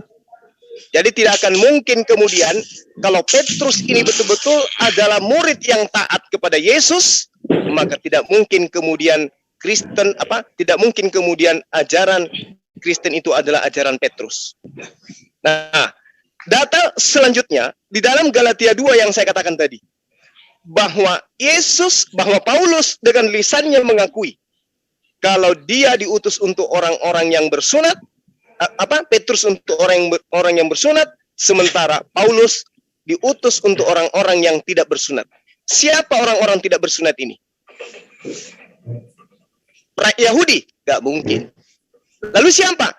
Kristen. Kristen ini adalah ajaran yang dibawa oleh Paulus berdasarkan Galatia 2 nomor 7. Anda jangan bantah itu, karena itu data di dalam kitab Anda. Setelah mereka melihat bahwa kepadaku telah dipercayakan memberitakan gospel untuk orang-orang tidak bersunat. Berarti orang-orang yang tidak bersunat yang mengelilingi Yerusalem hari itu adalah Roma, Yunani. Dari mana Kristen? Dari Roma, dari Yunani. Berarti Kristen berasal dari siapa? Dari Paulus. Di mana ini dikatakan? Di Antioquia. Itu data. Lalu kemudian ketika Ibu bercerita tentang Petrus ini yang tadi saya katakan, Matius 10, dia dikhususkan untuk orang-orang Yahudi. Dan lagi-lagi Paulus juga mengatakan untuk orang Yahudi, yaitu untuk orang-orang bersunat. Karena hanya orang Yahudi yang bersunat pada masa itu. Lalu jemaat yang didirikan, itu sudah pasti jemaat yang berkumpul di dalamnya orang-orang yang bersunat. Berarti di dalamnya tidak ada orang Kristen. Itu yang perlu Anda catat. Di dalam jemaatnya Petrus tidak ada orang Kristen. Kesimpulannya, jemaat mula-mula adalah tetap praktis Yudaism yang tidak dibimbing, yang tidak digembalakan oleh Yesus, tapi digembalakan oleh Petrus. Gembala Petrus, domba-dombanya adalah orang-orang bersunat. Oke, aduh saya kelewatan. Waktunya habis, mohon maaf saya tadi lihat yang lain. Lewat 7 menit. Oke, siapa? Lewat 7 menit. Afan, moderator aku yang cantik. Sebentar. Bentar, Bu. Dengar itu ya, dulu. Sebentar. Itu tadi timernya satu aja pakai yang Akhi MDM yang di bawah itu ada. Ya tolong dong, aku bingung. Aman-aman. Ya, jadi Unik tinggal moderasi aja ya. Ibu Feli yang cantik, manis, baik hati, rajin nabung ya, tidak sombong. Tolong sebentar ya, Bu. Bersabar, sayangku ya. Sabar, jangan ini dulu. Oke, mana timernya berenak biar aku fokus. Ya, lihat ke akunnya Akhina MDM. MDM mana? Oke, ada nih. Ada bunyi ting-teng-tengnya nggak nanti? Ada nggak itu Akhi MDM? Biasanya ada teng-teng-teng-tengnya. Nggak ada. Nanti ku stop aja pas 1.30. Siap. Oke, kita sudah punya timer yang lebih pro dari saya. Baik, tadi giliran siapa? Bu Felicia. Baik, Bu Felicia 1 menit setengah ya. Silakan. Pertanyaan itu tadi ke Bang Zuma belum ini ya. Maksudnya saya mau yakinkan dulu nih. Apakah perkataan Yesus semua itu udah dibaca sama Bang Zuma atau hanya sebagian yang itu terus yang selama ini dikeluarkan itu? Karena banyak banget ya perkataan Yesus tuh yang sepertinya Bang Zuma tidak pernah baca, nggak pernah bahas gitu loh. Seperti gini. Ini Ibu pengen tahu siapa Bang Zuma maksudnya? Ibu pengen kenalan jauh dengan Bang Zuma maksudnya ini? Oh gitu. Nanti ya, aja. maksudnya gini. Karena kan ayat-ayat yang ditunjukin Bang Zuma kan itu mulu. Makanya saya nanya nih. Udah baca semua perkataan Yesus gitu. Oke, jawab langsung Bang Zuma ya. Bang Zuma gimana jawab langsungnya? Perkataan ini surat-surat Petrus juga udah Bang Zuma udah baca, yakin udah baca semua gitu? Udah, dan saya tahu itu Petrus itu bukan tulisan murid Yesus, tapi itu ada tulisan Paulus sendiri. Aku udah baca tuh. Silakan, Bu. Tulisan Petrus maksudnya gimana tuh? Itu tulisan Paulus. Itu tulisan Paulus. Itu bukan tulisan Petrus murid Yesus. Anda punya dasarnya gitu mengatakan hal itu? Iya, saya punya dasar. Karena Petrus domba-domba yang hilang dari Bani Israel. Sementara Petrus itu untuk non-Israel. Gimana mungkin kemudian Petrus yang diutus untuk Israel menulis surat untuk non-Israel? Jelas itu fakta, itu fakta. Itu sudah ditahu. Itu bahkan fakta. Yesus Ini asumsi. Sebelum nanti bantah, kalian bantah nanti. Hello, dengar. Bagaimana mungkin kemudian Petrus disuruh untuk orang Yahudi nulis surat untuk non-Yahudi? Itu diperintahkan Yesus untuk tidak boleh keluar dari Yerusalem sebelum mereka menerima pengurapan roh dari Roh Kudus. Itu dari kata siapa? Kata siapa? Kata siapa? Kata Yesus. Di mana itu diterangkan? Makanya di mana diterangkan? Hello, makanya kan saya nanya sebelumnya kan. Ini Bang Zuma keluar-keluar tentang Yesus nih udah baca semua gitu perkataan Yesus. Udah. Di Al-Qur'an sudah, di kitab Anda sudah. Oh gitu. Oh iya tuh. Yesus menghardik Petrus itu Bang Zuma tahu gitu kisahnya? Hah? Tahu? Tahu ya apa Bu dengan diskusi ini? Ibu ini mau tahu Bang Zuma, nanti kenalan dengan Bang Zuma aja. Poin diskusinya, Ibu. Poinnya kan gini, poinnya saya tuh tahu. Ini Bang Zuma selalu tuh tunjukin.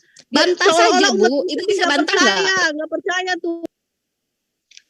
Aduh Ibu, kitab Anda itu bahasa Indonesia, kitab saya yang bahasa Arab, bahasa orang Arab aja saya baca, apalagi bahasa Indonesia.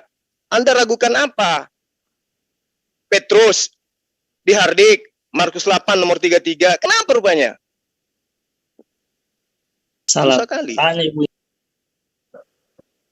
Ya, Bu Felicia, kemana Bu Felicia? Sudah selesai interogasi Bang Zuma, lanjut ke diskusi aja, substansi pembicaraan aja. Gimana? Kalau enggak kita kasih ke Jimmy nih, ke Jimmy. Jimmy? Yesus di Al-Quran tamat saya. Ya. Yesus di kitab Anda tamat juga saya. Apalagi? Ya. Sebentar. Saya mau sampai anak sekolah minggu tadi tapi Anda itu menyanggah pertanyaan saya. Saya mau tertawa dengan pernyataan-pernyataan saudara. Jangan banyak tertawa, nanti ketawa sendiri loh. Jangan tertawa, dibantah dong. Kasihan jemaatmu mendengarkan kamu, justru cuma jadi lawakan di sini. Kan kasihan. Katanya berkhotbah. Sering khotbah. Apa yang kau khotbahkan? Saya ngomong. Apa yang kau khotbahkan? Saya ngomong. Oke, Jimmy, 1 menit 30 detik. Monggo. Pertanyaan tadi yang saya sampaikan, Blas nggak ada jawabannya. Blas, saya nggak dengar jawaban. Saya belum bertanya loh. Pertanyaan saya tadi tidak ada sedikit pun kau singgung loh. Siapa yang ada dalam Matius 23 nomor 15? Ayo, siapa yang dibahas dalam Matius 23 nomor 15? Coba jawab. Saya bilang, saya sudah bawa ayatnya, Pak. Matius 5 ayat 20 itu sudah menjelaskan tentang orang Farisi. Apalagi? Gila kau ini. Kenapa larinya ke sana? Yang ditanya di situ Anda punya etika enggak? Iya, saya punya etika. Iya, dan saya katakan gila kepada Anda karena Anda tidak mendasar terhadap pertanyaan saya. Galatia 5 dengar.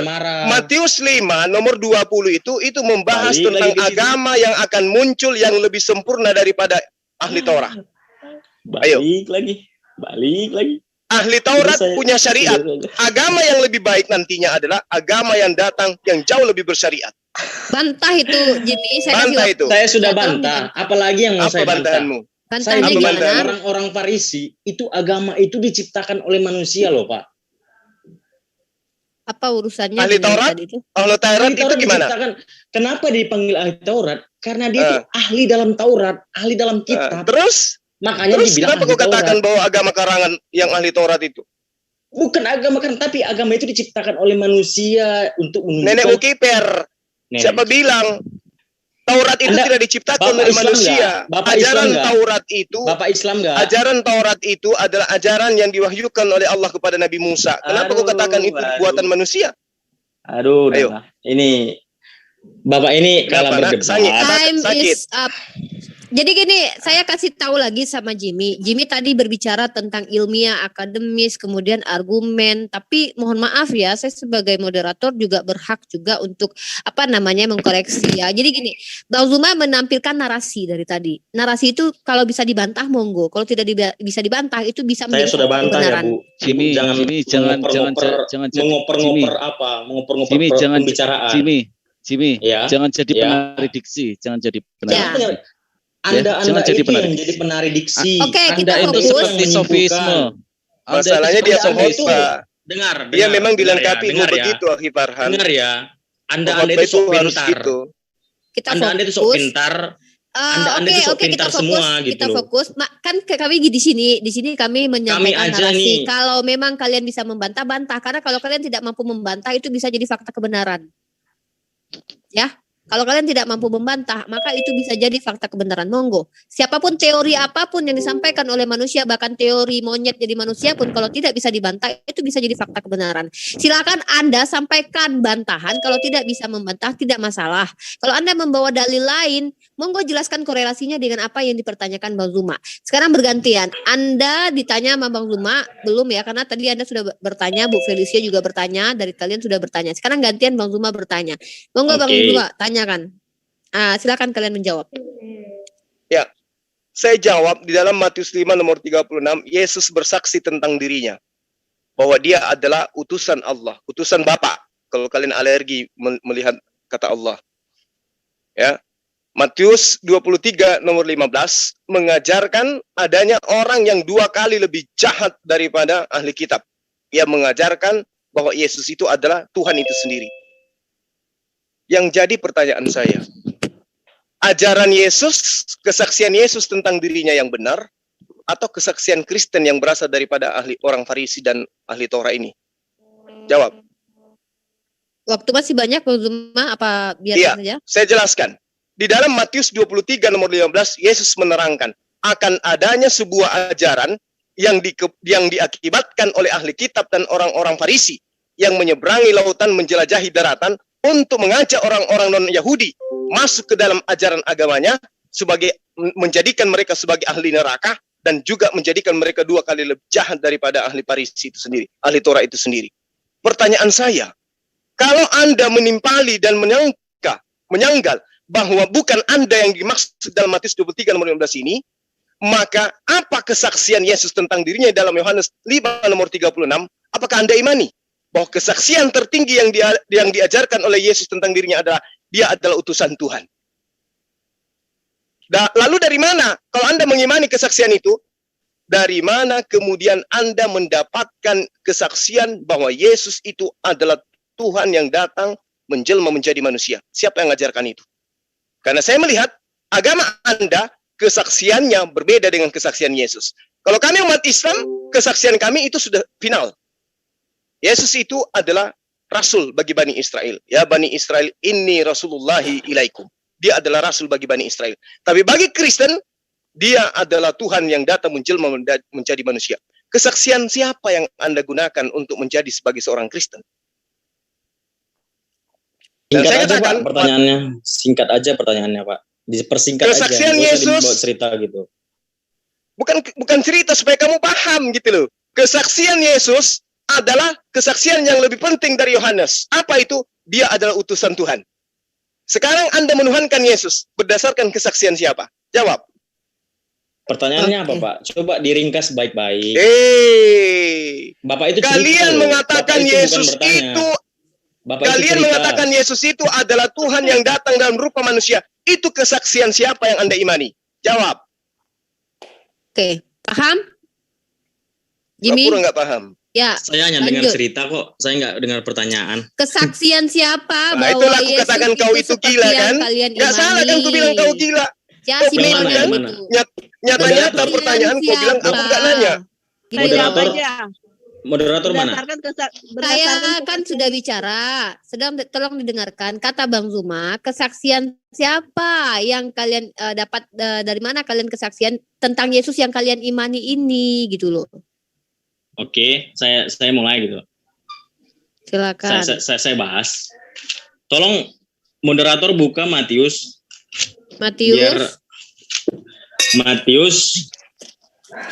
berapa? Pasal 16. Matius 16 ayat yang ke-16 ayat ke-16 sampai ke 17. Tolong baca jelas-jelas gitu. Baik, saya screen Dia dulu sebagai ya. Mesias di situ pasti. Ya. Sebentar. Ya, kita baca ya. Daftar jadi murid saya bagus ya. Matius pasal ke-16 gitu. ayat ke-16, maka jawab Simon Petrus, engkau adalah Mesias, anak Allah yang hidup. Kata Yesus kepadanya, berbahagialah engkau Simon bin Yunus, sebab bukan manusia menyatakan itu kepadamu, melainkan Bapakku yang di surga. Ini jawaban Anda, oke? Oke. Ini sudah menunjukkan. Ada lagi? Enggak, satu ayat aja. Ini aja dulu saya jelaskan. Ini sudah menunjukkan bahwa Yesus adalah Tuhan dan Dia itu adalah Mesias, dan Mesias itu adalah artinya anak Allah yang diurapi. Jadi bagaimana saya menjelaskan kalau di dalam diri saudara itu tidak ada Roh Kudus, nggak mungkin saudara bisa percaya pada Yesus. Itu aja intinya. Saya punya Roh Kudus, makanya saya bisa percaya kepada Kristus Tuhan. Jadi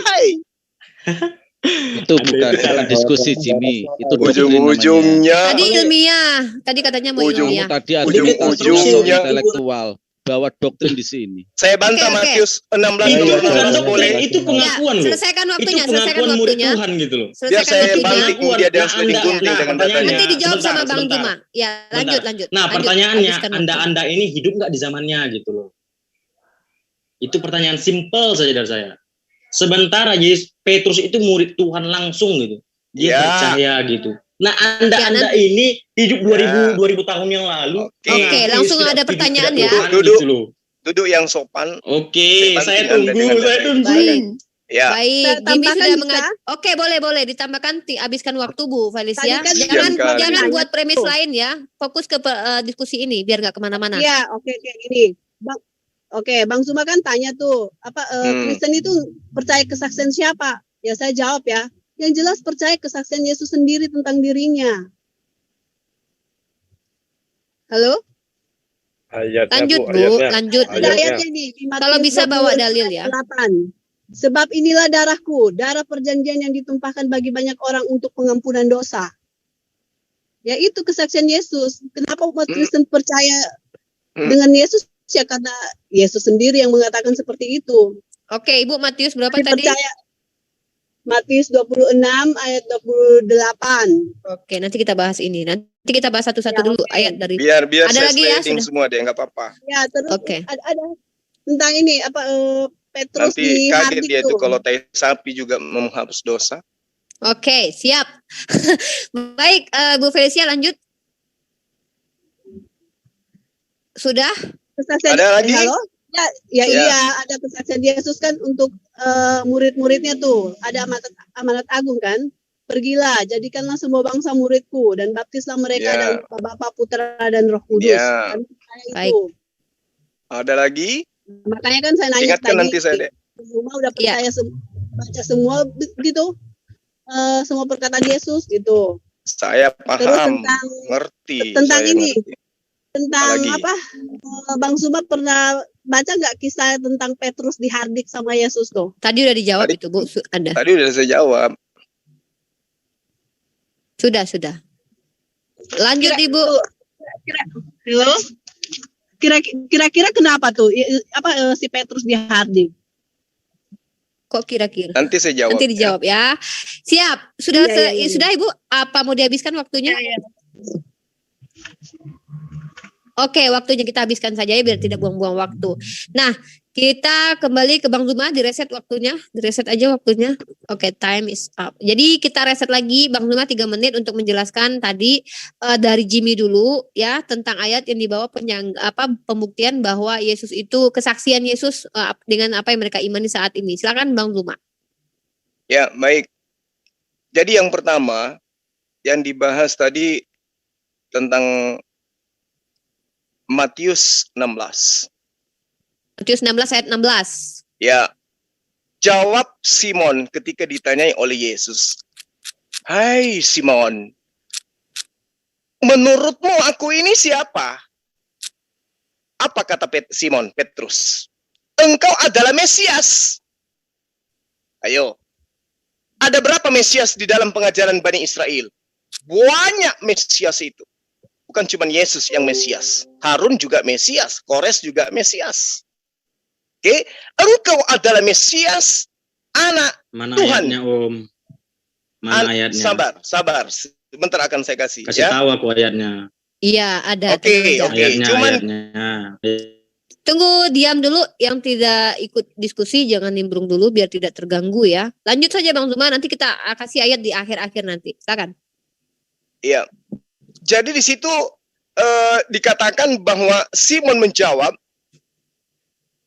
bahwa Yesus itu adalah Mesias. Ya, paham ya? Di situ dikatakan Yesus itu adalah Mesias, anak Allah. Lalu kemudian ketika dikatakan oleh Petrus, siapakah aku ini? Oleh Yesus, dia mengatakan, engkau itu adalah Mesias, anak Tuhan yang hidup. Kata Yesus, berbahagialah engkau Simon, sebab bukan manusia yang mengatakan kepadamu, melainkan Bapakku yang di surga. Apa maksud Yesus mengatakan Bapakku yang di surga? Apakah Yesus mengatakan bahwa bukan manusia yang mengajarkan kamu, tetapi aku yang di surga mengajarkan kamu? Tidak. Melainkan Bapakku yang di surga. Ketika Yesus mengatakan Bapakku yang di surga, apa maksud Yesus mengatakan Bapakku? Boleh dilihat di dalam Yohanes 20 nomor 13.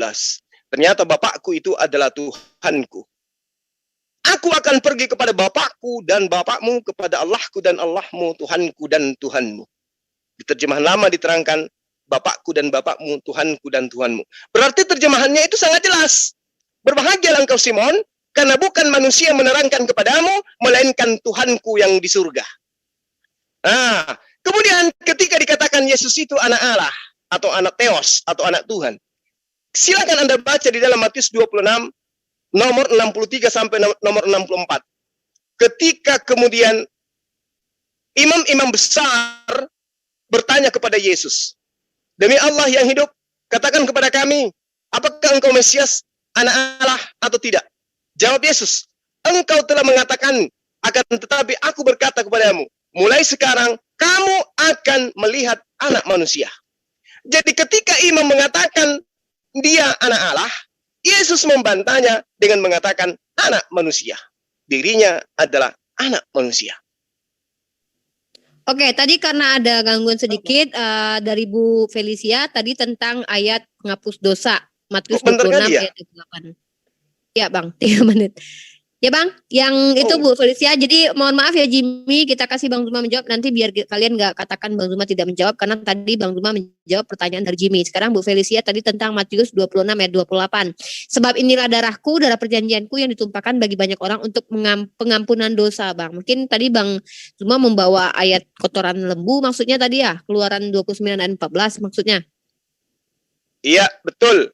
Kita kasih ya ayatnya ya. Ibu Felicia, ini tanggapan dari Bang Zuma tentang ayat penghapusan dosa ya, Kitab Keluaran pasal 29 nomor tadi juga 14. jadi kita tadi juga tetapi punya janji daging ayat lembu jantan itu, kulitnya dan kotorannya haruslah kau bakar habis dengan api di luar perkemahan, itulah korban penghapus dosa. Anda menyetarakan Yesus dengan kotoran lembu. Nah ini ya ayatnya ada ya, Keluaran pasal 29 ayat ke-14. Silakan dipahami Ibu Felicia, disanggah juga dan dikasih narasi apa bedanya Yesus dengan lembu ya, tai lembu gitu ya. Nah kemudian tadi yang bertanya kepada Bang Zuma tentang ayat yang diminta ayat Mesias atau Mosia. Siapa tadi yang minta dalil tadi? Kita bisa kasih semuanya itu. ayat Mesias atau ayat Mosia, karena ada perbedaannya antara Mosia dengan Mesia ya. Oke, kalau tidak ada ya sudahlah ya, kita kembali ke substansi diskusi. Silakan ditanggapi Jimmy sama Bu Felicia. Dikit lagi deh. Oke, oh iya, lanjut Bang sedikit. Tadi pertanyaannya kan banyak kali gitu loh. Jangan pelit-pelit sama kakakmu inilah. Iya. Tadi banyak sih pertanyaannya. Mereka ini kan harus diselamatkan gitu. Jadi jangan buru-buru ya. Tadi ada yang berkata ini ya, sang pengkhotbah si siapa, Jimmy, sekolah minggu. Jadi gini Jimmy, kau berkata tunjukkan datanya bahwa bukan cuma Yesus yang Mesias. Yeremia 23 nomor 5. Sesungguhnya waktunya akan datang, demikianlah firman Tuhan, bahwa aku akan menumbuhkan tunas adil bagi Daud, ia akan memerintah sebagai raja bijaksana yang melakukan keadilan di negeri ini. Itu poin, catat itu dulu, supaya kamu ngerti. Kemudian, di dalam Mazmur 2, nomor 2, raja-raja dunia bersiap-siap dan para pembesar bermufakat bersama-sama melawan Tuhan dan Mesiasnya. Siapa Mesias di sini yang dimaksud? Daud. Paham ya? Lalu kemudian di dalam 1 Samuel 16 nomor 12 nomor 13 di situ diterangkan bahwa kemudian disuruhnya menjemput dia di kemah di kemerah-merahan, ia kemerah-merahan, matanya indah dan parasnya elok, lalu Tuhan berfirman, bangkitlah, urapilah dia, sebab inilah dia. Ini urapi ini Mesias yang diurapin, orang yang diurapin. Siapa yang diurapin di sini? Samuel. Paham ya? Berarti bukan cuma Yesus yang diurapi, bukan cuma Yesus yang Mesias. Yesaya 45 nomor 1. Beginilah firman Tuhan, inilah firmanku kepada Mesias, kepada Kores, yang tangan kanannya ku pegang, supaya aku mendukkan bangsa-bangsa di depannya dan melucuti raja-raja, supaya aku membuka pintu-pintu di depannya dan supaya pintu-pintu gerbang tidak tinggal tertutup. Siapa yang Mesias di sini, anak muda? Kores. Jadi tinggalkan penyembahan terhadap Mesias, karena ternyata bukan hanya Yesus yang Mesias, Samuel juga Mesias, Kores juga Mesias, Daud juga Mesias, dan masih banyak Mesias lain. Oke? Lalu kemudian si ibu tadi bertanya tentang kenapa Petrus dikatai sebagai iblis. Penyala iblis, sebab engkau bukan memikirkan apa yang dipikirkan Theos atau Bapa, melainkan apa yang dipikirkan oleh manusia. Ini dikarenakan daripada Petrus ini, itu sesuai dengan apa yang ada di dalam kitab Anda ini. Jelas bahwa Petrus mengatakan kepada orang-orang yang ada pada saatnya, yang ada pada saat itu, engkau adalah Mesias. Coba. Ya kan? Salah nggak tuh? Karena Petrus mengatakan kepada orang yang banyak, ya, ketika ditanyai, tetapi apa katamu, siapa aku ini? Engkau adalah Mesias. Lalu Yesus melarang mereka dengan keras supaya jangan memberitahukan kepada siapapun tentang dia, kalau dia adalah Mesias. Sama dengan Kores, sama dengan Samuel, sama dengan Daud. Yesus marah supaya orang Yahudi jangan menganggap dia itu sama seperti Daud, sama seperti Kores. Bukan, dia itu adalah Tuhan. Karena Mesias itu bukan Tuhan. Yahudi menunggu Mesias, bukan menunggu Tuhan. Yahudi menunggu Mesias adalah menunggu orang-orang yang selevel dengan Daud, yang selevel dengan Harun, yang selevel dengan Kores, yang selevel dengan Samuel. Orang-orang yang diurapi, orang-orang yang dianggap sebagai Mesias. Terjawab semua ya Bu ya? Kalian tidak menjawab pertanyaan saya satupun. Padahal saya cuma bertanya sederhana. Oke, silakan ditanggapi oleh Jimmy dan juga Bu Felicia. Ya, jangan-jangan bertanya lagi nanti. Silakan. Saya jawab ya. Oh. Siapa dulu nih? Sweet dulu. Baik, ladies first. Yang pertama Bang Suma ini sudah salah ini ya, tentang konteks Yesus menghardik Petrus itu. Jauh banget ya dari konteks ya, penjabarannya si Zuma ini. Kalau bisa karena bantah ya Bu? Iya, dibantah nih dengan ayat ini. Baca aja ya, Markus 8 ayat 32 sampai 33. Udah di mobil. Markus 8. Nggak ada di situ Bu. Jangan ngaur. Markus berapa Bu? Salah ayat. Yang ada di Markus 30 nomor Markus 8 nomor 30. Markus 8 ayat baca aja dari ayat 30 Malah Bang Zuma yang ngajarin ayat. Iya, halo Markus. Yang jelas Tadi gini, di situ tadi kan Bu konteks nanya Bang Zuma udah baca belum enggak? Tadi itu barusan Bang Zuma yang ngasih tahu Ibu ayatnya itu. Aku yang kasih tahu sendiri. Lalu Yesus melarang mereka dengan keras supaya jangan memberitahukan kepada siapa itu yang menyebabkan Yesus marah. Jelas di Markus 8 itu kan konteksnya di situ kan saat Yesus memberitahukan tentang penderitaan yang akan dilaluinya gitu kan. Ceritanya kan gitu. Maaf ya karena saya lagi di mobil jadi nggak begitu ini ayatnya. Jelas ceritanya seperti itu. Terus dan Yesus tuh sudah kasih tahu kan sebelumnya, saya akan anak manusia akan dianiaya, mati, bahkan bangkit di hari ketiga. Terus Petrus tuh narik Yesus seolah-olah itu nggak mungkin terjadi gitu kan, seolah-olah yang dikatakan Yesus itu nggak mungkin terjadi sama dirinya. Memang nggak mungkin. Iya, tapi makanya ini poinnya di sini nih. Ajaran siapa, keyakinan siapa saat ini yang meyakini seperti apa yang diyakini Petrus ini, bahwa Yesus tuh nggak mungkin tuh mengalami namanya penganiayaan, nggak mungkin mati, nggak mungkin disiksa, itu nggak mungkin, seolah-olah memuliakan. Tapi apa kata Yesus? Pemikiran seperti itu justru asalnya dari iblis.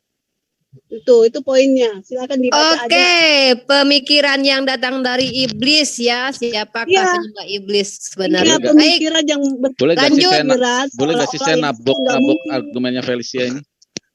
Silakan, boleh Bang Zuma, boleh Bang Farhan, monggo. Nanti kita kasih Jimmy. Bang Farhan bisa nggak? Baca aja tuh. Atau langsung aja biar nggak lupa ya, Bang Farhan sepertinya langsung aja. Mohon maaf Jimmy. Ayo Farhan. Iya, Gurunda. Mungkin masih ingat tema kita kebohongan Lukas 24 nomor 44 sampai nomor 46 yang mengatakan Yesus akan bangkit pada hari ketiga sesuai nubuatan di Mazmur dan juga kitab para nabi dan juga di Taurat, tapi ternyata tidak ada itu bullshit ya, betul. Baik, monggo. Bang Zuma mau mengambil kopi campur Masako, sementara Bang Farhan menanggapi Bu Felicia langsung. Nanti kita ke Bang Jimmy, baru ditanggapi Bang Zuma lagi. Monggo. Oke, terima kasih Bu Felicia telah membenarkan bahwa ajaran seperti itu adalah ajaran dari iblis. Tapi kalau kita lihat dari kenyataannya bahkan sampai sekarang, sebuah ritual yang mengorbankan nyawa manusia sebagai korban dan sebagai tempat untuk meminta-minta, baik meminta kesuburan, meminta penghapusan dosa adalah ajaran dari iblis. Saya tidak menghujat. Silakan Anda klik di Google, ajaran yang mengorbankan nyawa manusia untuk penebusan dosa ataupun penyuburan ataupun permintaan-permintaan yang lain adalah ajaran yang memang diinspirasi oleh iblis. Jadi saya tahu Ibu sangat pelan, tapi dalam pelan isi kepala Ibu penuh dengan hujatan dan penuh kebencian, ya, Bu Felicia. Terus yang kedua yang saya akan bantah adalah dari si Jimmy ini ya. Lebih kayaknya aktual intelek. Saya pikir tadi intelek, ternyata penari diksi juga ternyata ya. Ketika Anda mengatakan bahwa pemahaman agama Anda, kalian tidak memahami karena tidak diilhami oleh Roh Kudus. Saya bertanya-tanya, apakah ketika ada orang murtad itu ya sebelum Kristen dia juga dapat dikenal Roh Kudus, sedangkan kamu tadi mengklaim bahwa hanya kami yang tahu tentang Roh Kudus. Ambigu itu Mas, namanya Mas. Itu logical fallacy namanya. Jadi jangan so intelek di room ini ya. Kalah jauh Anda tentang intelektualitas itu. Ya. Terus kalau saya bawa argumentasi dari Bu Felicia tentang Markus 30 ya, 8:30. Sebenarnya Ibu harus malu, Bu. Dibenarkan oleh lawan diskusi Anda, sebuah data yang dibenarkan oleh lawan diskusi Anda itu sebuah kemaluan yang sebuah rasa malu yang luar biasa. Kok kemaluannya besar sih ya. Jadi untuk kalian berdua ini, saya cuma satu ya. Ketika tadi Jimmy mengatakan bahwa selesai sampai ayat. Oke, ya. Atau kayak gini 2 menit gimana mirip Pak? 3 menit aja, soalnya Bang Zuma biasanya nggak cukup untuk 2 menit. Kalau Bang Zuma nggak cukup biasanya 2 menit. Tadi kan 2 menit. Jadi saya sempat ini ya, mohon maaf tadi dalilnya Bu Felicia belum ini tuh sama Bang Farhan tuh tentang itu ini menarik ini untuk kata Bu Felicia kan gini nih, Maka berpalinglah Yesus dan sambil memandang muridnya, ia memarahi Petrus, katanya, "Nyahlah iblis, sebab engkau bukan memikirkan apa yang dipikirkan Allah, melainkan apa yang dipikirkan manusia." Saya bingung ya, memang bisa ya manusia memikirkan apa pikiran Allah. Jadi ya udahlah ya, itu aja. Lanjut ke Bang Jimmy dan Bu Felicia ya. Silakan. Bang Zuma sudah standby di tempat, sudah ambil kopinya? Biar nanti mendengarkan. Sementara biar Ahi Farhan, Dinda. Oke. Karena silakan saya diminum dulu dua gorengannya. sahabat kita ini hanya sekelas murid sekolah minggu aja. Ya, ini silakan diminum gorengannya, dimakan kopinya. Bang Zuma. Terima kasih orang-orang intelektual, Terima orang-orang kasih. pandai. Tapi perlu diketahui ayat-ayat yang ditunjukkan Bapak Zuma itu, beliau Zuma itu menyatakan kepada Daud. Daud itu adalah pemimpin dari orang-orang Israel. Karena orang-orang Israel meminta raja, maka Samuel mengurapi dia sebagai raja. Rajanya dari orang-orang yang meminta tadi. Pertama-tama Saul, yang diminta. Tetapi Allah lebih meyakinkan bahwa Daudlah yang layak dipimpin, yang layaklah memimpin gitu. Tapi itu aja sanggahan saya. Tapi saya mau protes dari siapa tadi yang menambah Farhan. Farhan. Beliau Farhan.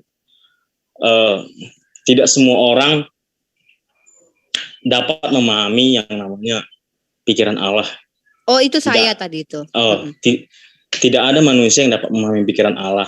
Enggak, saya sedang baca dalil di kitab Anda. Yesus marah kepada Petrus karena menurut Yesus, Petrus tidak memikirkan apa yang dipikirkan Allah. Justru aneh kalau Petrus memikirkan pikiran Allah. Itu loh maksud saya. Jadi, maaf ya, itu hanya ayat yang menarik bagi saya aja. Saya baca tadi. Di situ kita kembali lagi bahwa di situ sifat-sifat yang ditimbulkan yang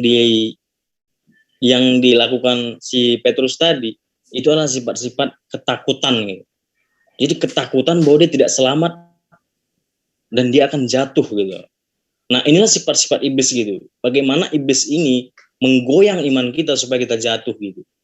Nah, makanya Allah bilang jangan pikirkan dari si setan tadi. Itulah pikiran setan tadi gitu, ketakutan gitu. Nah, kalau dari Bung Farhan tadi, mohon maaf ya, saya percaya bahwa kita semua ini memiliki intelektual yang kita pelajari gitu. Jadi jangan samaratakan orang bahwa intelektual Anda kecil, intelektual Anda besar gitu ya. Waktu habis. Ya, tadi kalian itu berbagi-bagi waktu kok. Fair lah, deal lah, adil ya, lah. silakan. Ya. Silakan. Oke. Asalkan ini ya, maksudnya asalkan jangan khotbah di sini kita. Ya, saya nggak khotbah, saya nggak bakal khotbah. Ya, monggo. Jadi Bung Farhan tadi bilang, bagaimana orang bisa percaya kepada Yesus kalau dia sudah murtad gitu ya. Kalau orang yang sudah murtad, dia itu tidak dapat percaya kepada Kristus. Karena dia itu menyangkal Yesus gitu. Ingat gitu. Tetapi kalau orang-orang yang percaya kepada Kristus, itu adalah dipenuhi dengan kuasa Roh Kudus gitu ya. Saya nggak khotbah gitu. Itu ada ayatnya di Yohanes 14 gitu. Dan lagi, Bung Farhan tadi bilang bahwa si ibu tadi tentang si ibu ya, ini tentang si ibu. Saya nggak suka Anda menjengkali intelektual orang. Ya, cobalah Anda berkaca ketika Anda berkata-kata gitu. Apakah Anda sudah sempurna sekali ketika Anda berkata-kata gitu? Ya, saya tahu ini forum gitu. Tapi sesama manusia kita tuh diingatkan gitu. Anda tadi mengatakan bukan ini, mohon maaf, curhat. kita ada reaksi dan aksi di sini, ada argumen, ada tanggapan, ada sanggahan. Saya ada beberapa kali kami mengatakan tentang intelektual itu, kami menanggapi argumen Anda yang mengatakan kepada Bang Zuma, di sini harus ada ininya dong, apa akademis, apa ilmiah. Anda bilang begitu. Makanya kami menuntut itu sebenarnya, bukan mengatakan Anda tidak ilmiah atau apa, tapi kita pembuktian di sini mana ilmiah ya. Mohon maaf ya. Jadi di sini nggak laku playing victim. Enggak, di saya moderator di sini nggak laku playing victim. Bentar, ya. Mbak moderator. Saya sudah berapa kali bilang gitu yo. Saya lanjut ke substansi, lebih baik ke substansi pembicaraan. Isinya, biar kita dapat edukasi dari kalian, biar kita nggak disalah, biar kita nggak dikira salah terus. Kalian berikan dong yang mana yang benar gitu. Ibu loh, moderator, Ibu lanjut. moderator. Ya. Substansinya begini aja. Inti dari pembicaraan kita ini, saya ingin menegaskan, janganlah mencomot-comot ayat gitu. Itu aja. Lihat keseluruhan teks gitu. Kalau Mbak moderator bilang di awal, saya sudah baca kitab Kejadian sampai Wahyu, itu saya rasa bullshit gitu ya. Boleh diadu? Oke, boleh. Jadi Boleh. gini, kita nanti setelah Jangan ini. Anda buka Google. Jangan Nanti, Anda buka Google. tunggu. Jangan Anda buka HP gitu. Sabar. Dengarkan Itu saya namanya dulu. bukan baca kitabnya. Sabar. Tapi Anda baca Google-nya. Aduh ya ampun. Jadi begini, nanti selesaikan dulu poin Anda. Itu aja Apakah sudah gitu. selesai? Nanti dengan saya. Nanti kalau mau dengan saya nanti kita masih panjang waktu sampai jam 12, jam 1 saya jabanin di sini. Jadi selesaikan dulu poin Anda dengan Bang Farhan, dengan Bang Zuma. Jangan belum selesai, istilahnya ibarat kata belum selesai Anda berak di sini, Anda berak lagi tempat lain. Jangan begitu. Selesaikan dulu poinnya, baru Anda pergi lagi pindah. Ya, gitu ya. Tunggu, Oke. saya sebagai moderator dulu di sini, bukan lawan debat Anda saat ini ya. Ingat Poinnya ya. begini. Silakan Poinnya begini, substansi Mbak diskusi. moderator. Jangan pribadi orang dulu yang dibahas. Nanti kalau mau kenalan Enggak. dengan saya nanti, monggo. Poinnya begini. Bung Farhan tadi bilang bahwa bagaimana orang dapat percaya kepada Kristus gitu ya, ketika dia murtad gitu. Di dalam ajaran kami, ketika orang murtad, itu tidak akan bisa percaya kepada Kristus lagi. Karena tidak dikaruniakan lagi Roh Kudus itu gitu. Itu ajaran kami dan itu ajaran tentang Alkitab. Nah, gitu. Sudah? Ayatnya ada di dalam Yohanes gitu. Itu aja saja. Oke, Ibu Felicia, monggo Ibu Felicia. Saya bacakan ayat aja ya ini. Di Markus 8 ya. Markus 8. Ini menanggapi yang Bang Farhan atau yang Bang Zuma, Ibu? Biar enak kita tahu kita. Untuk semuanya, biar kesimpulan aja. Oke, boleh, silakan. Ini Markus 8 ayat 31. Yesus mulai mengajar mereka bahwa anak manusia harus menderita, ditolak oleh para tua-tua, imam kepala dan ahli Taurat, lalu dibunuh dan bangkit kembali setelah 3 hari. Dia mengatakan perkataan itu secara terbuka, tetapi Petrus menariknya ke samping dan menegurnya. Namun sambil berpaling dan memandang para muridnya, dia menegur Petrus, "Enjalah setan, sebab kamu tidak memikirkan yang dipikirkan Elohim, melainkan yang dipikirkan manusia." Ya, Ya, bagaimana itu aja. mungkin Petrus memikirkan Tuhan gitu Bu? Ini bisa Ibu jelaskan nggak makna ayat ini? Karena saya sendiri, itu dia. apakah mungkin Oke, manusia poinnya. memikirkan pikiran Tuhan Bu? Ini Yesus gimana ini pertanyaannya kepada Petrus ini Bu? Mungkin dijelaskan Ini. dulu, biar kami nggak Poinnya salah tuh paham. gini. Oke, gini saya jelasin ya. Poinnya kan di situ Yesus tuh sudah kasih tahu tuh sebelumnya kan ke murid-muridnya, termasuk sama Petrus, akan penderitaan yang akan dilaluinya. Tapi Petrus dia sok-sok mau jadi pahlawan gitu, seolah-olah mau memuliakan Yesus dengan mengatakan hal-hal yang ya maaf ya, seperti yang anda yakini selama ini. Oh, nggak mungkin Yesus kamu bakalan menderita, nggak mungkin mati. Pokoknya seperti itulah. Intinya kan yang perlu diperhatikan di sini perkataan Yesus ya, bahwa pemikiran seperti itu yang menyangkal tentang penderitaan, tentang kematian Yesus itu ternyata asalnya itu dari iblis. Ya, dan Oke, ya, maaf kata. pikiran Petrus berasal dari iblis ya Bu ya, poinnya ya. Ya. Oke, biar ditanggapi sama Bang Zuma. Tadi Tidak ada mungkin mati. Oke. Itu poinnya sih.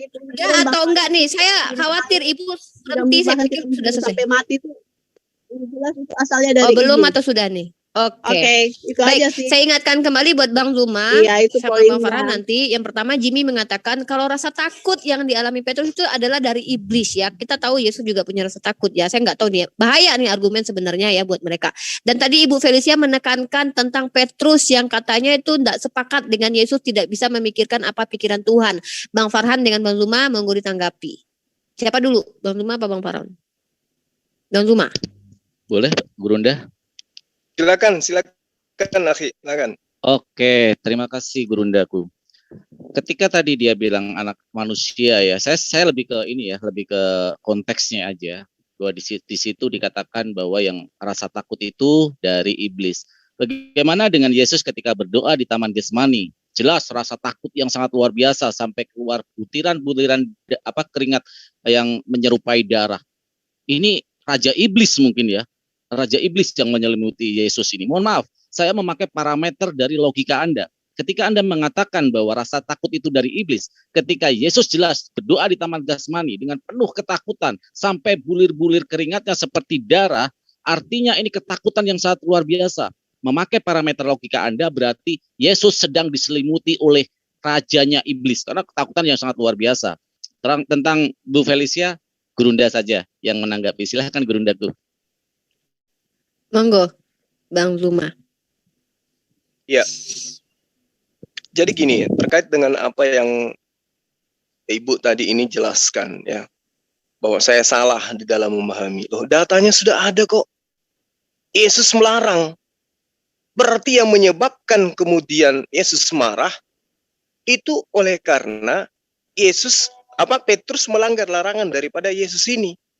Lalu kemudian ketika Anda mengatakan bahwa kemarahan daripada Yesus itu disebabkan karena apa? Karena Yesus mengajarkan kepada mereka bahwa anak manusia harus menanggung banyak penderitaan, lalu kemudian ditolak oleh tua-tua, imam-imam, ahli Torah, lalu dibunuh dan bangkit sesudah 3 hari.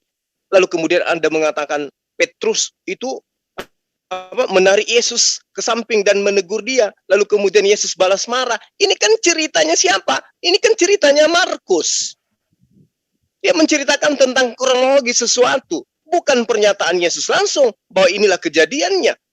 Nah, untuk membuktikan bahwa ini adalah sesuatu yang tidak benar adanya, masuk ke dalam Lukas 24 nomor 44. 45, 46, apa kata Yesus di situ? Ada tertulis di dalam kitab Taurat, ada tertulis di dalam Mazmur bahwa aku akan mati dan bangkit di antara orang mati pada hari ketiga. Cari, saya minta jangan satu perikop, ya termasuk anak tadi itu siapa yang sekolah minggu itu. Jangan satu perikop, cari satu kitab Tanak, semua kitab Perjanjian Lama, cari di situ. Ada nggak dikatakan di situ Mesias akan mati dan bangkit di antara orang mati pada hari ketiga? Ada nggak? Ada enggak? Itulah bukti bahwa apa yang diterangkan di dalam Markus 8 ini tidak benar adanya. Berdasarkan oleh Lukas 24 yang dikatakan itu adalah perkataan Yesus. Mana buktinya? Di dalam kitab Taurat, di dalam kitab Mazmur ada tertulis bahwa Mesias akan mati dan bangkit di antara orang mati pada hari ketiga. Di mana tertulis itu? Saya satu kota, Makassar, Anda boleh baptis kalau ada datanya. Camkan itu baik-baik. Kemudian yang tadi yang mengatakan bahwa mengenai Yesus Mesias. Hai, Anda boleh mengatakan Yesus itu sebagai Mesias, tapi Anda harus tahu bahwa semua yang ada dalam kitab Anda, Kores, Daud, Saul, Harun, Elisa, Salomo, itu semua adalah Kristus. Karena mereka semua dibaptis, karena mereka semua adalah Mesias. Karena mereka semua diurapi. Masalahnya ketika kitab Anda masuk ke Indonesia, hanya Yesus yang disebut Kristus. Yang lainnya, hanya Yesus yang disebut Mesias, Kristus. Yang lainnya disebut sebagai orang diurapi. Ya, dikatakan sebagai orang yang diurapi. Yang lainnya diterjemahkan orang diurapi. Sementara Yesus dituliskan tetap Kristus. Harusnya kalau lembaga kitab Indonesia mengatakan Elisa Kristus, Salomo Kristus, Saul Kristus, Daud Kristus, Kores Kristus. Tapi yang dinyatakan Kristus hanya Yesus. Padahal sama-sama mereka ini adalah Mesias, sama-sama mereka ini adalah orang yang diurapin. Itu yang perlu Anda pahami. Jadi, kenapa Yesus marah disebut sebagai Mesias? Jangan diajarkan. Ya karena itu tadi. Kalau Anda mengatakan Daud, Saul itu hanya untuk orang Israel. Data di kitab Anda jelas. Matius 10 nomor 23, Matius 19 nomor 24, Lukas 2 nomor 34, Matius 2 nomor 5 nomor 6, Matius 2 nomor 2, Kisah Para Rasul 16 nomor 6, Yohanes 17 nomor 9, Matius 10 nomor 5 nomor 6. Yesus mengaku hanya untuk Bani Israel. Camkan itu. Ya, orang-orang yang ada di zamannya mengaku Yesus untuk Bani Israel, raja orang Israel. Matius 2 nomor 2 contohnya. Dan bertanya-tanya, di manakah Yesus raja orang Yahudi yang baru dilahirkan itu? Jadi Yesus itu raja orang Yahudi. Ya, kalian bukan orang Yahudi. Jadi jangan menambah-nambahkan apa yang tidak diajarkan Yesus. Terakhir. Anda semua belum membuktikan kesaksian Yesus yang lebih penting daripada kesaksian Yesus yang ada di dalam Yohanes 5 nomor 36. Aku bersaksi yang lebih penting dari kesaksian Yesus, bahwa aku adalah utusan Tuhan. Mana kesaksian Yesus bahwa Yesus itu adalah Tuhan itu sendiri? Silakan. Matius 23 nomor 15, nyata 2 kali lebih jahat daripada orang Farisi dan ahli kitab. Silakan yang lain. Oke, Jimmy dan Bu Felicia, monggo ditanggapi. Sudah tahu kan poinnya yang disampaikan Bang Zuma? Tetap on the point ya, jadi nggak kemana-mana. Kalau mau tema lain nanti kita bahas lagi. Silakan. Monggo Bu Felicia atau Jimmy. Oke. Saya akan bahas di mana penderitaan Yesus. Bung Ustadz tadi bilang betul. Di mana Yesus dinubuatkan akan menderita. Tolong ya, ada di PB ya. Kita kembali ke ayat yang dibawa sama Bang Zuma bahwa Yesus akan dinubuatkan akan disesah. Di mana itu dikutip oleh penulis monggo. Di Mazmur. Tolong buka Mazmur. Mazmur 22. 22 ya. Oke, saya tahu itu. Pasti akan ke sana. Bang Zuma dia lari ke Mazmur 22 ya, Bang? Oke. Mazmur 22. Ini adalah gambarannya gitu ya. Dari pertama?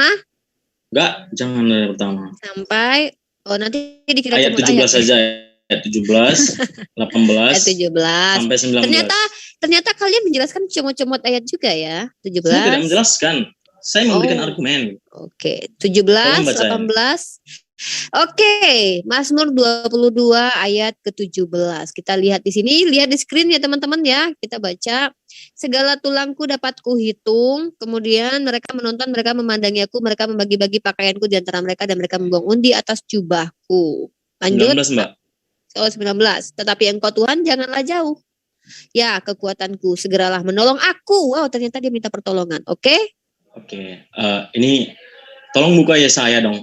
Yesaya 9. Oke, kita tahu itu pasti arahnya ke sana. 95. Yesaya 9 pasal 5. Bukan. Pasal 5 ayat 5. Yesaya pasal 9 ayat 5 maksudnya. Bukan, Yesaya ayat yang ketiga, Mbak. Yesaya 9 ayat ketiga. Oh, 9 ayat 3. Nih. Ya. Sebab kuk yang menekannya dan gandar yang di atas bahunya serta tongkat si penindas telah kau patahkan seperti pada hari kekalahan Midian. Terus Mbak. Di ayat berapa? Di ayat yang kelima juga. Sebab setiap sepatu tentara yang berderap-derap dan setiap jubah yang berlumuran darah akan menjadi umpan api. Wah, ternyata kitab kalian mencomot-comot ayat perjanjian lama juga ya. Oke. Tengok judul perikop, Mbak. Tengok dulu perikopnya, Mbak. Enggak, ini kan tetap mengambil berdua ayat aja kan. Tapi itu tidak membaca mengandung nubuatan. Ya, gitu. lanjut. Enggak, saya hanya mengembalikan bahwa kalian kan bilang kami mengambil ayat kalian, tapi ternyata pola kalian menjelaskan juga begitu. Lanjut. Sudah ya, sebab setiap sepatu tentara yang berderap-derap dan setiap jubah yang berlumuran darah akan menjadi umpan api. Oke, apalagi sudah 2 ayat ini yang dibawakan. Ini silakan. Kalau ini dalam nubuatan Yesaya gitu. Yesaya. Dia bernubuat tentang Allah Kristus gitu, bahwa dia akan memerintah gitu. Sementara di dalam Mazmur tadi dia bilang bahwa Kristus itu akan seperti ini gitu. Nah, di Matius pasal 27 kalau tidak salah itu, jubahnya Yesus itu dibagi-bagi dan diundikan gitu. Jadi siapa yang dapat undi, nah dia yang dapat jubahnya gitu. Nah, di dalam Mazmur tadi tergenapi di dalam Matius tadi. Ini memperjelas gitu. Supaya kita jangan salah persepsi gitu. Itu aja dari saya. Oke, saya ingatkan Mas Jimmy ya bahwa Bang Zuma mempertanyakan ayat di dalam kitab Lukas pasal 24 dan 46. Di situ Yesus berkata, katanya kepada mereka, ada tertulis demikian. Ingat ya, ada tertulis demikian. Mesias harus menderita dan bangkit dari antara orang mati pada hari ketiga. Yesus berkata, ada loh tertulis di dalam kitabnya dahulu, itu ya merujuk kemana saya nggak tahu. Bahwa tulisannya apa? Kita baca lagi. Mesias harus menderita dan bangkit dari antara orang mati pada hari ketiga. Yang diminta sama Bang Zuma adalah ayat ini diambil dari mana? Di mana tertulisnya? Itu poinnya yang saya dengarkan tadi. Benar ya Bang Zuma ya? Benar sekali. Nah, begitu. Di mana itu Dan tertulis? yang dia sebutkan nanti akan saya bantah semua yang dia sebutkan tadi. Ada tanggapan, takutnya Anda salah mendengarkan apa pertanyaan Bang Zuma. Saya ingatkan saja gitu. Ini merujuk kepada kitab Lukas pasal 24 ayat 46 di mana Yesus mengatakan ada tertulis demikian. Nah, jadi yang tertulis itu langsung dibacakan Yesus. Apa itu? Mesias harus menderita dan bangkit dari antara orang mati pada hari yang ketiga. Artinya tertulisnya begitu. Harusnya ya, tapi saya nggak tahu, mungkin Anda mau menjelaskan lain tentang ayat ini. Paham, Jimmy? Atau memang itu yang Anda rujuk? Lukas berapa? Lukas pasal 24 ayat ke-46. Biar kita fokus ya. Jadi jawabannya biar kena. Dari tadi mohon maaf ya berapa kali Anda bilang Anda membantah tapi tidak jadi. Ya sudahlah, enggak apa-apa ya. Kalau memang salah Bang Zuma di sini, silahkan patahkan argumen Bang Zuma, karena kalau Bang Zuma tidak terpatahkan maka itu bisa menjadi fakta kebenaran. Sampai kapanpun. Monggo. Kalau enggak kita kasih Bu Felicia dulu biar kita enggak buang waktu. Monggo Bu Felicia, di mana Jimmy mencari ayat Lukas pasal 24 ayat 46. Monggo Bu Felicia. Bu Felicianya masih di sini? Atau sudah pergi? Ibu Felicianya masih di sini, Bu? Udah pergi kayaknya, nggak ada namanya. Ada. Ya, silakan Bu Felicia ditanggapi apa pertanyaan dari Bang Zuma. Di manakah ayat yang dibacakan oleh Yesus di dalam kitab Lukas pasal 24 ayat 46? Apa Yesus jangan-jangan lupa kalau ayat ini tidak ada sama sekali atau bagaimana? Atau ada ayat yang hilang di dalam kitab Perjanjian Lama, Bu? Monggo. Saya percaya apa kata Yesus. Raja, kalau ada, kan banyak tuh nubuatnya dalam kitab Yesaya, kan ada tuh tentang penderitaannya. Iya, di mana ayat itu, Bu? Kalau banyak, satu saja. Yang nasnya yang dikatakan Yesus, kan Ibu percaya kata Yesus. Yesus bilang gini, saya ulangi ya, Ibu silakan baca kitab Lukas pasal ke-24 ayat ke-46. Katanya berarti merujuk kepada Yesus ya, karena nyanya di sini nya besar ya, kepada Yesus ya ini ya. Kepada mereka, berarti Yesus sedang berkata ya kepada mereka. Kata Yesus begini, ada tertulis demikian. Nah, Yesus bilang bahwa ada tertulis demikian. Mesias harus menderita dan bangkit dari antara orang mati pada hari ketiga. Nah, tertulis di mana yang disebutkan Yesus ini? Mungkin itu poinnya, Bu. Silakan. Tertulisnya di mana? Ibu coba sekarang buka Bible-nya pasal, atau saya lihatkan ayatnya ya, biar Ibu paham maksud kami ya, maksud Bang Zuma, maksud saya ya, karena ini juga menarik untuk dibahas buat edukasi kita. Lukas pasal ke-24 ayat ke-46. Ibu baca ini ya, ini warna merah ya. Nah, di sini kita lihat yang saya tandai, katanya kepada mereka, ada tertulis demikian. Nah, yang tertulis itu dibacakan sama Yesus karena di situ ada tanda titik 2 ya, ada tertulis demikian. Mesias harus menderita dan bangkit dari antara orang mati pada hari yang ketiga gitu loh. Jadi kata-kata Mesias harus menderita dan bangkit dari antara orang mati pada hari yang ketiga ini tertulis di mana gitu loh, Bu? Paham nggak Ibu? Mungkin Jimmy kalau sudah selesai silakan jawab, kalau tidak nanti kita ke Bang Zuma, nanti kalian jawab lagi ya biar tidak buang waktu. Oke, sepertinya Jimmy dengan halo. Ya. Untuk yang itu saya ini dulu ya, mungkin yang lain bisa ini yang jelas gini. Boleh. Kalau saya jadikan PR saja nggak apa-apa dulu Bu. Saya banyak Bu PR saya Bu, nggak apa-apa. Saya suka malah dengan PR. Oke, terima kasih Bu Felicia. Bang Jimmy bagaimana, mau menjawab sekarang atau juga mau menjadikan PR ini free memory? Bagaimana Bang Jimmy? Oke, lanjut ke Bang Zuma. Monggo Bang Zuma dijelaskan apa yang disampaikan berdua ayat tentang nubuatan bahwa Yesus akan mati. Yang pertama Mazmur pasal 22 dan juga Yesaya 9 ayat ketiga. Silakan Bang Zuma. Oke, baik. Jadi kalau misalnya Anda mengais-ngais, mencomot-comot, nah saya kembalikan kata itu. Comot-comot kitab ayat dari agama lain untuk mengukuhkan ajaran yang 2 kali lebih jahat daripada ajaran ahli Torah.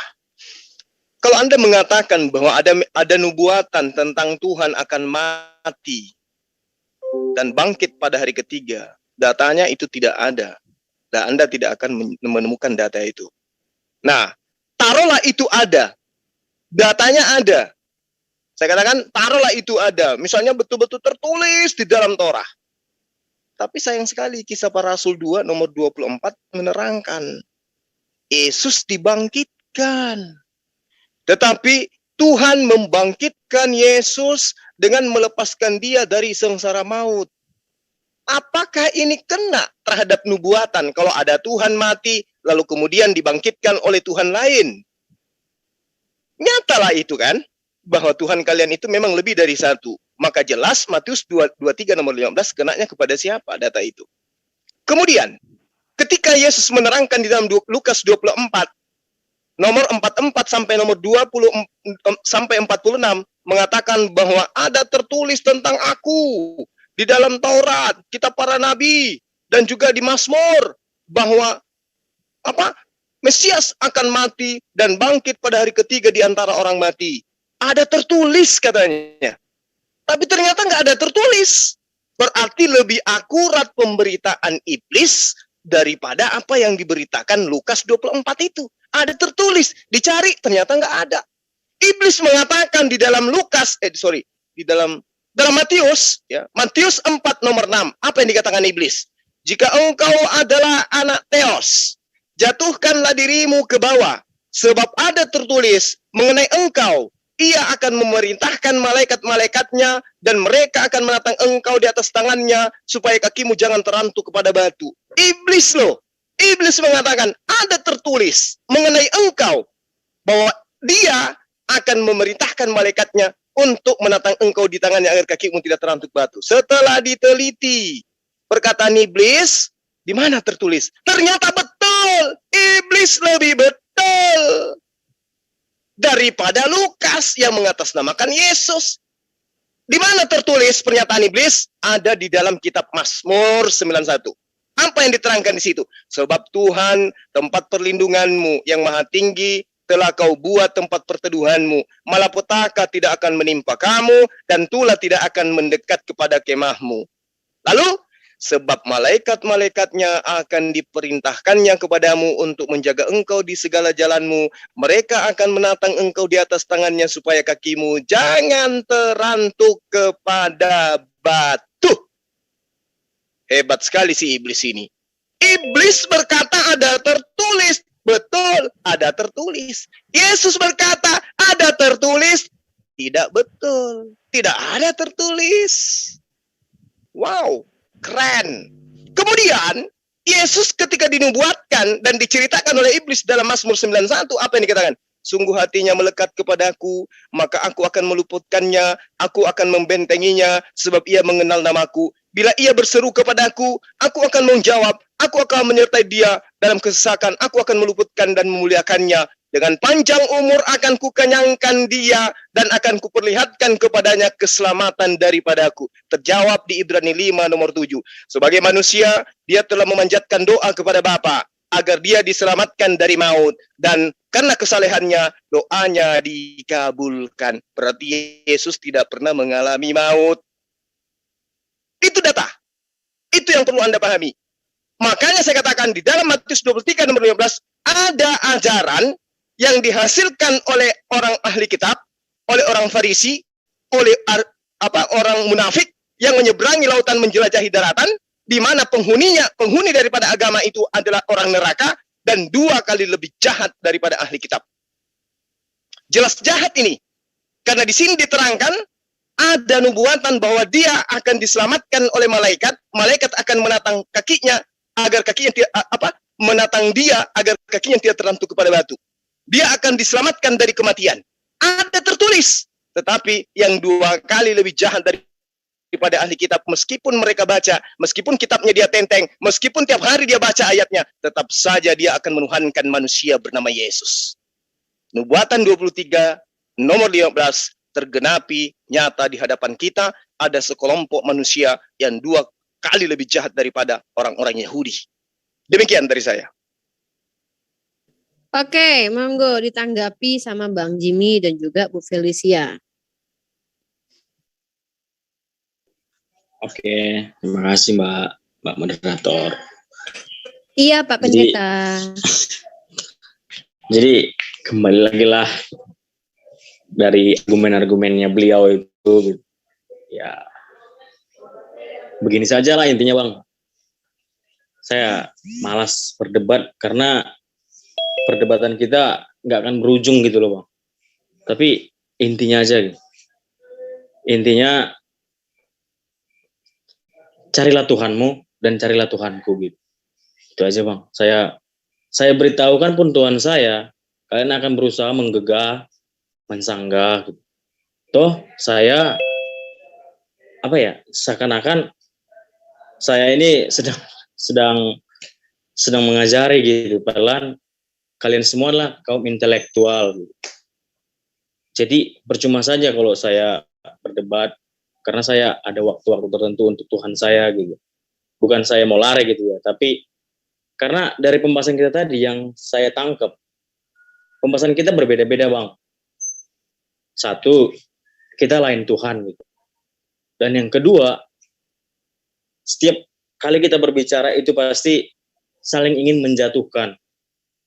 Antara mana Tuhanmu dan ini Tuhanku gitu. Dan yang ketiga, saya lebih percaya kepada Kristus Tuhan karena dari apa yang saya baca itu yang menghidupkan dan itu yang menjadikan saya lebih baik gitu. Itu aja Bang. Kalau dalam argumen-argumen sebelumnya kalau ada salah kata saya minta maaf karena ini adalah sebuah forum. Saya harus pergi terhormat, datang dengan terhormat gitu. Segitu saja karena saya ingin belajar dan ingin mencintai Tuhan saya tidak lebih dari pengetahuan saya saja gitu aja.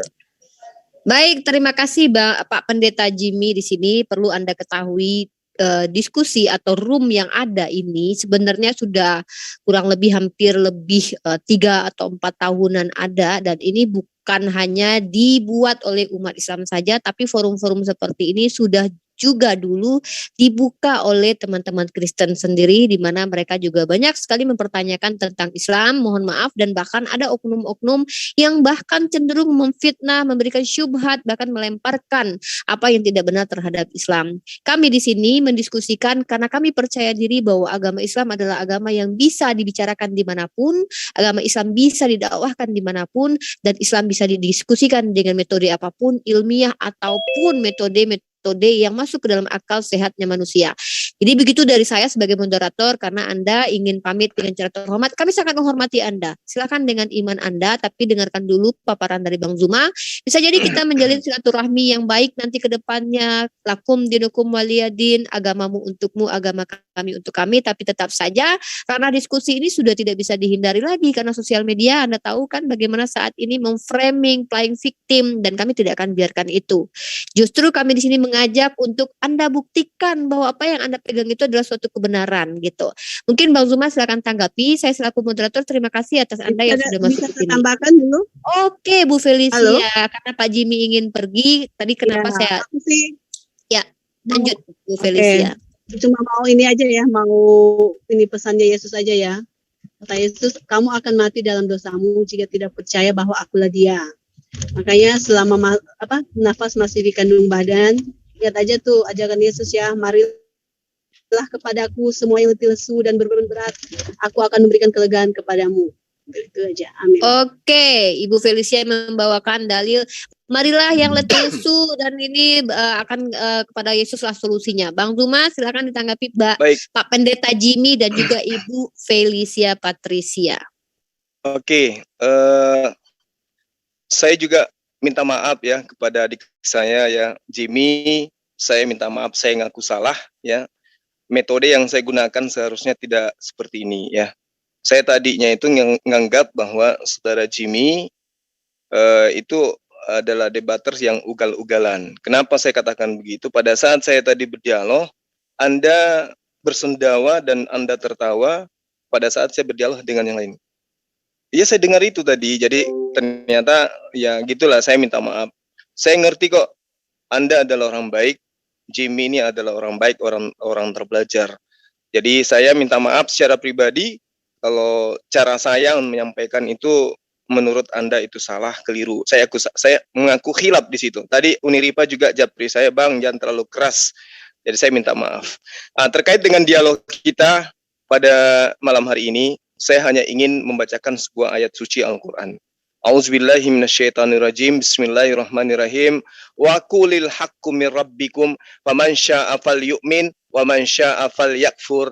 Inna a'tadna lizzalimina ya lizaliminan nar ahata bihim suradikuha. Jadi diterangkan dalam Al-Quran, katakanlah kepada manusia, wahai Muhammad, kebenaran itu datangnya dari Tuhan.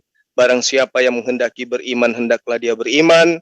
Dan barang siapa yang menghendaki untuk ingkar, biarlah mereka ingkar atau biarlah mereka kafir. Itu ayat dari Al-Quran yang saya anggap sebagai edukasi terhadap saya dan diri Anda. Kalau mau beriman, mari beriman. Kalau mau ingkar terhadap Al-Quran, mari silakan ingkar. Kemudian terhadap ibu tadi, ketika ibu mengatakan bahwa engkau tidak akan selamat kalau engkau tidak percaya bahwa akulah dia. Alhamdulillah, kami percaya. Islam itu percaya bahwa Yesus adalah dia. Dia siapa? Dia Nabi Allah. Dia Rasulullah. Dia Mesias. Dia Al-Masih. Dia anak Maryam. Dia Nabi dan Rasul yang diutus kepada Bani Israel. Tapi kalau dikatakan dia adalah pencipta langit dan bumi, yaitu Tuhan yang nuzul menjadi manusia, mohon maaf, kami tidak percaya di situ. Kenapa? Di dalam Al-Quran menerangkan bahwa innallaha huwa rabbi wa rabbukum fa'budu hadza siratal mustaqim. Dia adalah utusan Allah yang mengajarkan kepada Bani Israel untuk menyembah kepada Allah. Wa iz qalallahu ya Isa bin Maryam a anta qulta linnas takhizuni wa ummi ilaihaini min dunillah.